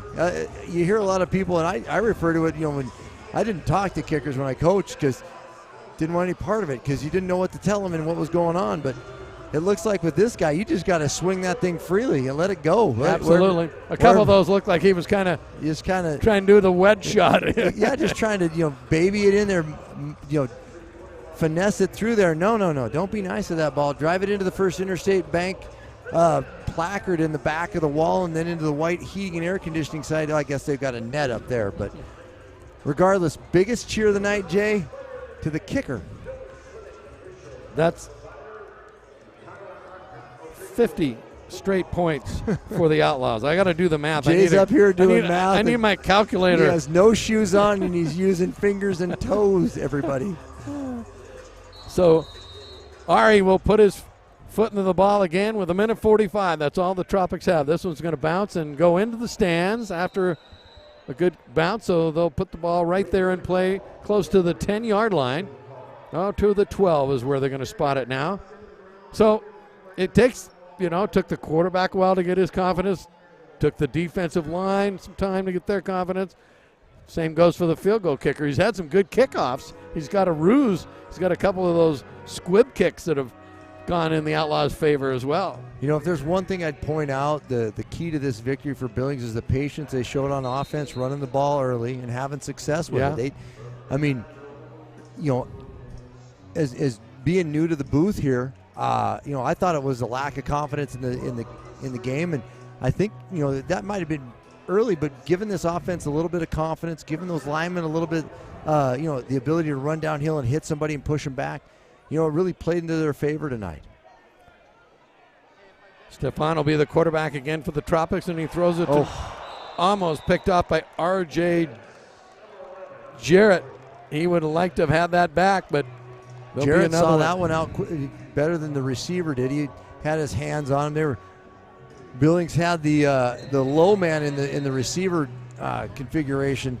He had him all jammed up, and then just trying to get rid of this one here. And Jarrett right there with the acrobatic almost interception. Looked like Stefan thought his receiver was going to cut that route off short, and the only one that did was RJ and almost had the interception. Yep. The clock is stopped with 1 minute to go, and what a turnaround here at Metro Park. The Tropics led this thing. You've said it a number of times. The Tropics led this thing at one point 21-12, and then Billings basically just put their foot down and said, "We're gonna stop. We're just gonna dominate." And then they have to this point.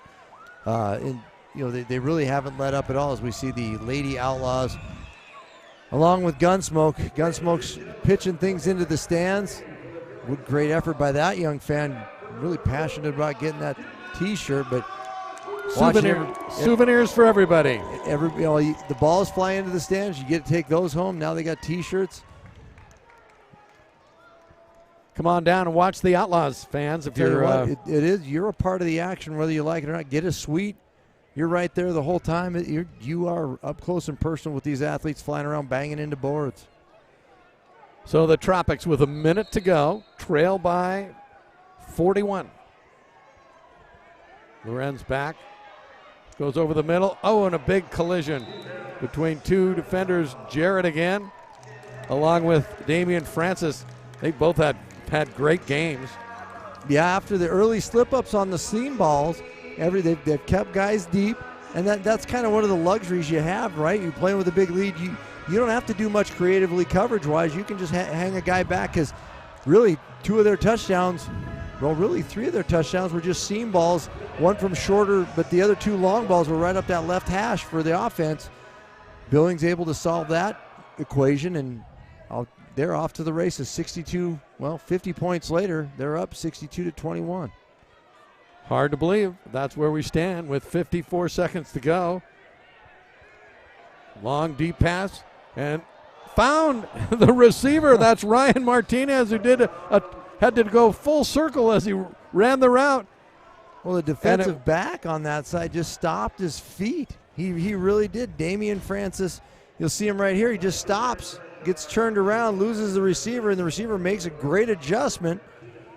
Takes it all the way in there. Ryan Martinez, we called his names a couple times tonight. A little too late, too little for this offense, but another big play right there with the long ball, and Stefan Lorenz, or Lorenz Stefan, I'll get it right next week, really having some success with the deep ball tonight. And he has not looked, neither him or Van Boxel have looked very good here in the second half. That one, he kind of looked like he might run it, then he pulled up and found a little presence his in the receiver pocket bailed him out. The ball was kind of put up. Here's Lorenz again. And it is picked off in the end zone. Uh-oh. This is Jarrett, and he's going to go all the way. Your RJ. scenario. What about the points here, Jay? Explain the points thing now. That was a point after try. And we were told earlier tonight, there's no way that it's very rare that it's going to happen. I said, watch it happen. And guess what? It happened. So here we go. We're going to have a little bit of a discussion as he just sits here, telegraphs this one.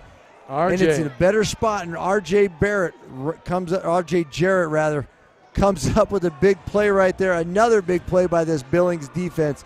Finishes it off on the untimed down there. And it was a 4-point play. It was a 4-point play because I was asking, okay, you added the 3 and the 4-point after touchdown. What if it gets intercepted? They get a 3 or 4 and they get that's only fair. I mean, if you're going for 2, you can return an intercepted pass for 2. We'll see. But with all these points, I'm going to have to start taking off shoes. Yeah, and who was it that told me that'll never happen? That never happens. It was the owner, the new owner, who's pretty fired up right now. Of Topeka. Yep. Well, I'll tell you what, though, that's got to be exciting. Regardless of tonight's outcome, and Topeka's going to go down again. They'll have lost 12 in a row. But this new ownership group in Topeka, they're very excited.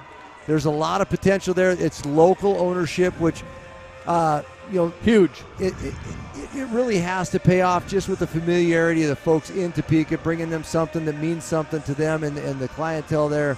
And there'll be a lot of relationships that they can build down the road. Tonight in Billings, not the friendly confines of Topeka. And, boy, I'll tell you what, it was friendly early for them, but Billings slammed the door on them. And we've seen a little bit of everything. We saw a ruse. Now we've seen a 4-point defensive play. Yeah, defensive play. That's the first time for me. 50 unanswered points by the Outlaws. I like the experimenting with the scoring in football to make it relevant throughout. And some of these leagues have some little niche rules, and it makes it kind of fun. But I'll tell you what, if it's a tight game, those are the type of things that you got to factor in. It makes one little more wrinkle that you have to take into account if you're the head coach. 66-27, just 47 seconds left. They're going to try a little onside kick, and it bounces into the ends or into the bleachers right at about the 20. That's a live ball. If it bounces off and squibs around, the offense can get that. The kicking team can recover that ball. That just became a souvenir for that guy.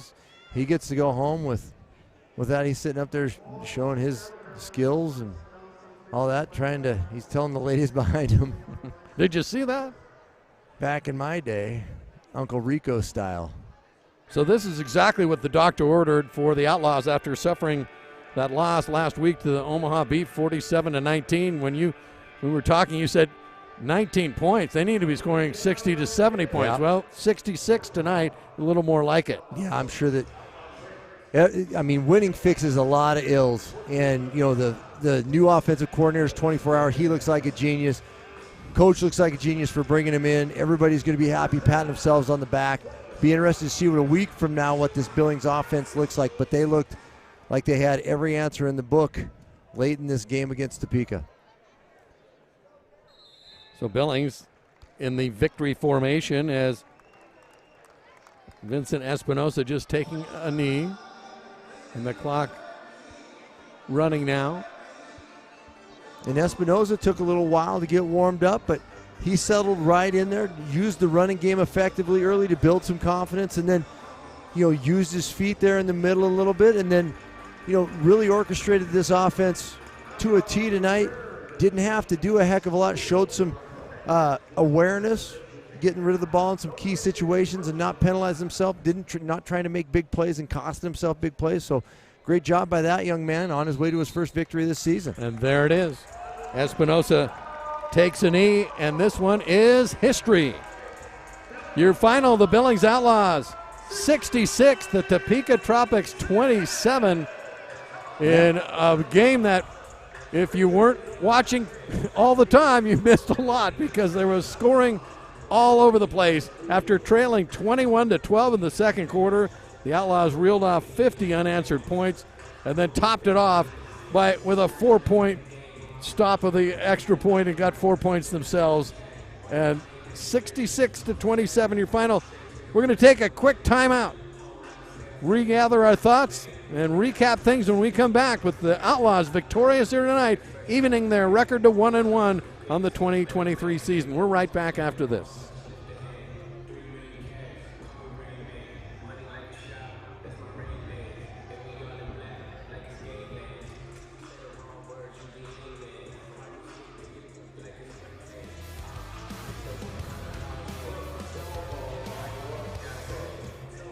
When plumbing frequently clogs, it's a sign of bigger problems. Brown Plumbing has a better alternative that cleans pipes in less time with longer-lasting results. Jetting completely clears your pipes of old, hard-to-remove deposits and roots with highly pressurized water that safely breaks down buildup in your pipes. The jetting method is perfect for any residential or commercial job and is safer for your plumbing. Brown Plumbing, keeping our name out of your drain.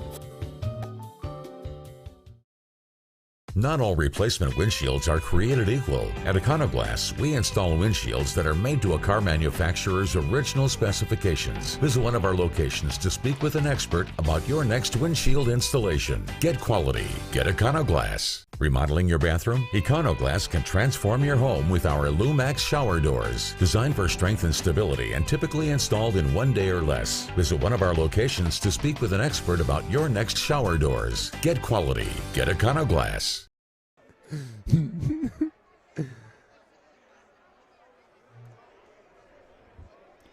Jay Cone and Bobby Bears just enjoying the wrap-up of this game. We're set to give out the player of the game, but we weren't schooled on how this is all going to work. So yeah, somebody said flip a coin, and Jay and I just carry cash.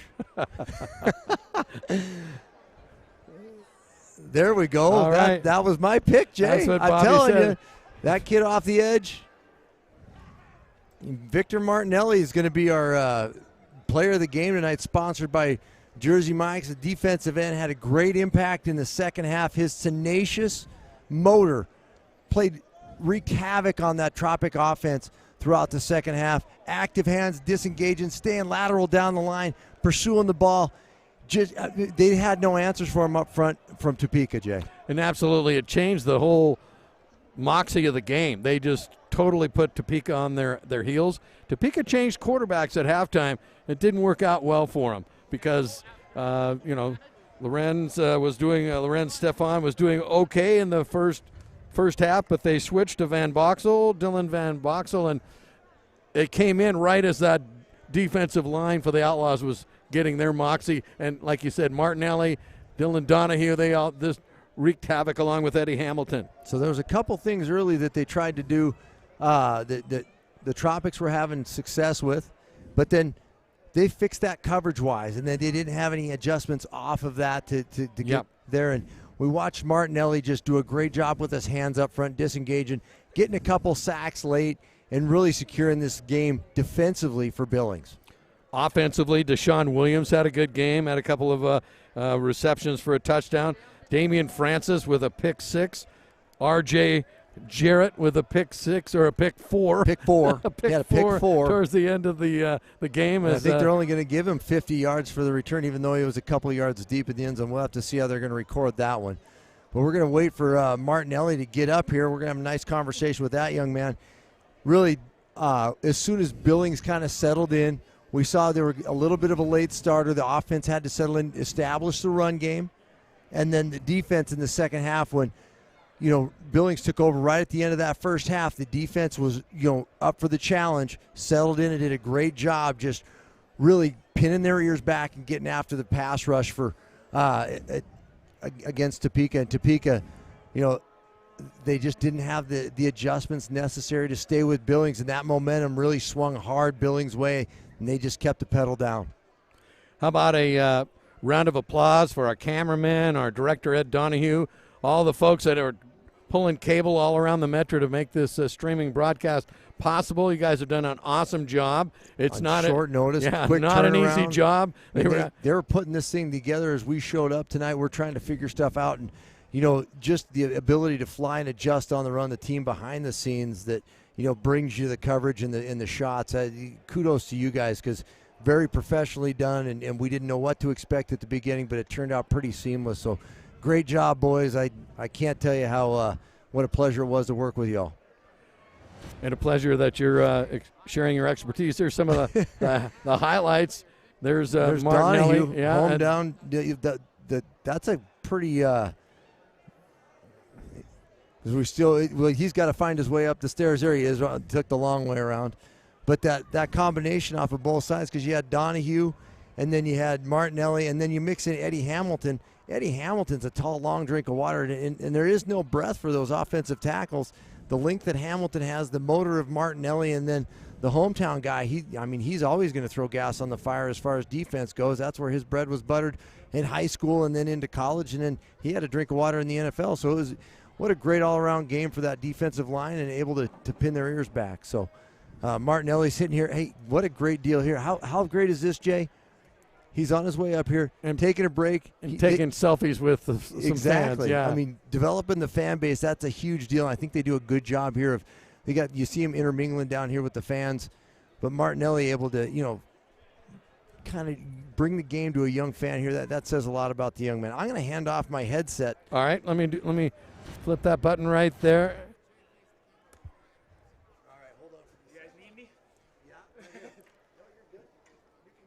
He's just unhooking some of his the tapes, and just put the headset on there for us right there. Here, move this out there a little bit. Just move around. We're going to look at this camera right here. Sounds good. All right. Ooh. Victor, congratulations, first off. Appreciate it. You got picked as our player of the game, Yep. so great job by you. What's the feeling like right now? That was pretty much drew it up how it all turned out roses for the Outlaws tonight. Yeah, it was exciting. We came out and executed, so we were looking for a big win here today, and we pulled that off. I was glad to make a big impact in the second half. I was just kind of filling in where I was needed first half special teams, and came out strong, and really happy with what we did there. You did more than fill it in. Tell us, how did you play for Wisconsin Eau Claire? Yes, correct. And how did you end up here in Billings with the Outlaws? Oh, just life, right? Things just kind of brought me here, got an opportunity. Moved out with my girlfriend in North Carolina, straight out of Wisconsin, out of Eau Claire, and missed football, just needed it. Felt I could do more, so got in contact with an agent, immediately got a contract, and just made the decision and moved here. Bought all in, Good for you. We're happy you made it. Thank you. Tell us about the team now.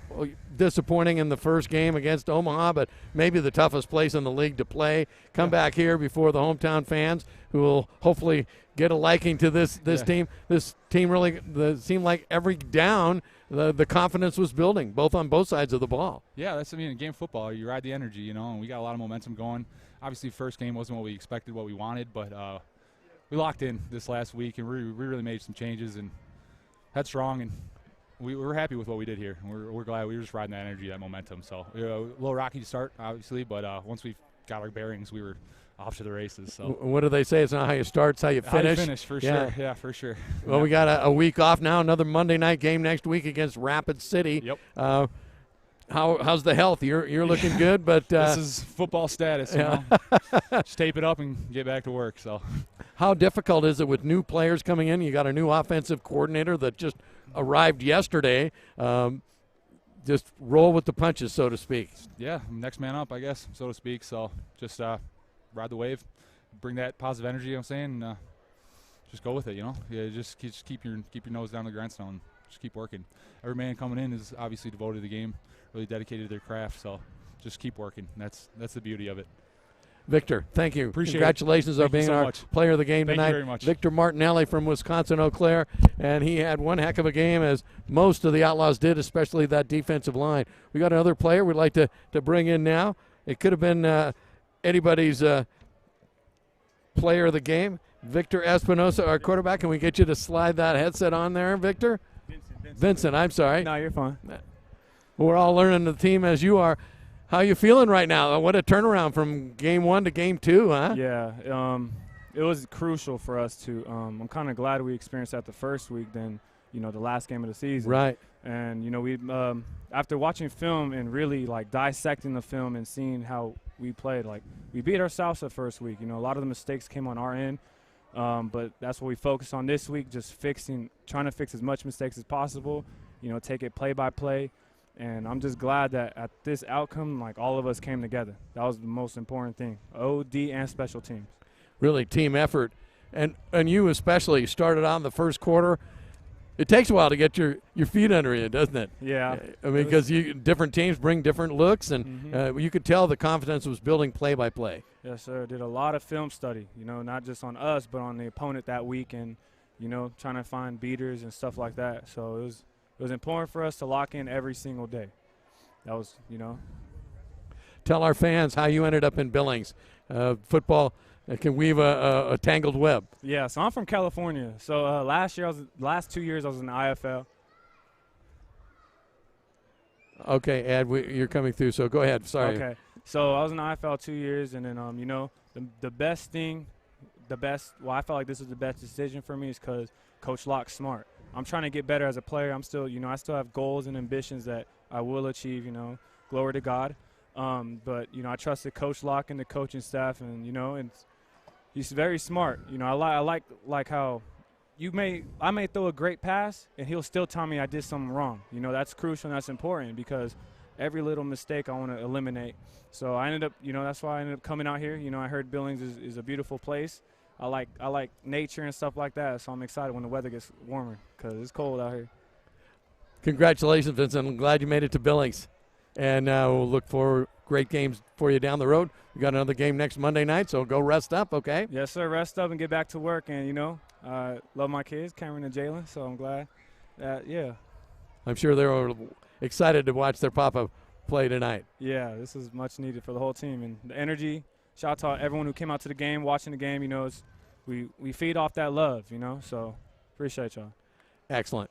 Thank you. Thank you. Quarterback Victor Espinosa. Victorious here along with his Outlaw teammates as they humble the Topeka Tropics by the final score 66-27, much better than the 19 points from last weekend. Yes, sir. Yes. Yes, sir. Let's take a quick timeout, and we'll be right back. Good. Okay. Thank you, sir. Thank you. All right. See you next week. Your turn, Bobby. Well, that was really fun to get to talk to both of those players, and very humbling players. They know that it's taken a lot to get here, but both of them said we're just trying to improve every game, day to day, and to give credit to all their teammates and their coaching staff. Great young men. Yeah, winning's hard. It doesn't matter where you're at, but it's got to be gratifying walking in your first home game this year, new ownership. A lot of new faces, a lot of old faces starting to blend together. We saw that come together at the end of the first half. Be interesting to see how this team matures through the rest of the year, Jay. Well, we saw a little bit of everything, as we mentioned during the broadcast. 60 unanswered points by the Outlaws. We had a ruse. We had a 4-point return on the point after. And who knows what next week is going to bring. We do know we'll be here next week. Another Monday nighter. It's the Rapid City Marshals coming to town. And they've been off to a rough start. They were 0-2 going into tonight. And they're going to rest up and come. They'll come full bore. They'll be ready to play next week, as most teams are. Yeah, Billings is a tough place to play on the road. Billings will be ready to go. Rapid City better be too. So here we go. Monday Night Football again next week. 2 in a row here in Billings, Jay. Outlaws improved to 1-1 on the season. Thanks again to you folks joining us here on the CIF Network, the Champions Indoor Football. Off to a blazing start here in Billings for the 2023 season. The Outlaws victorious tonight over the Topeka Tropics. The final again, 66-27. For Bobby Bears, thanks for joining us, Bobby. Appreciate your expertise. Jay Cone, we'll see you next week.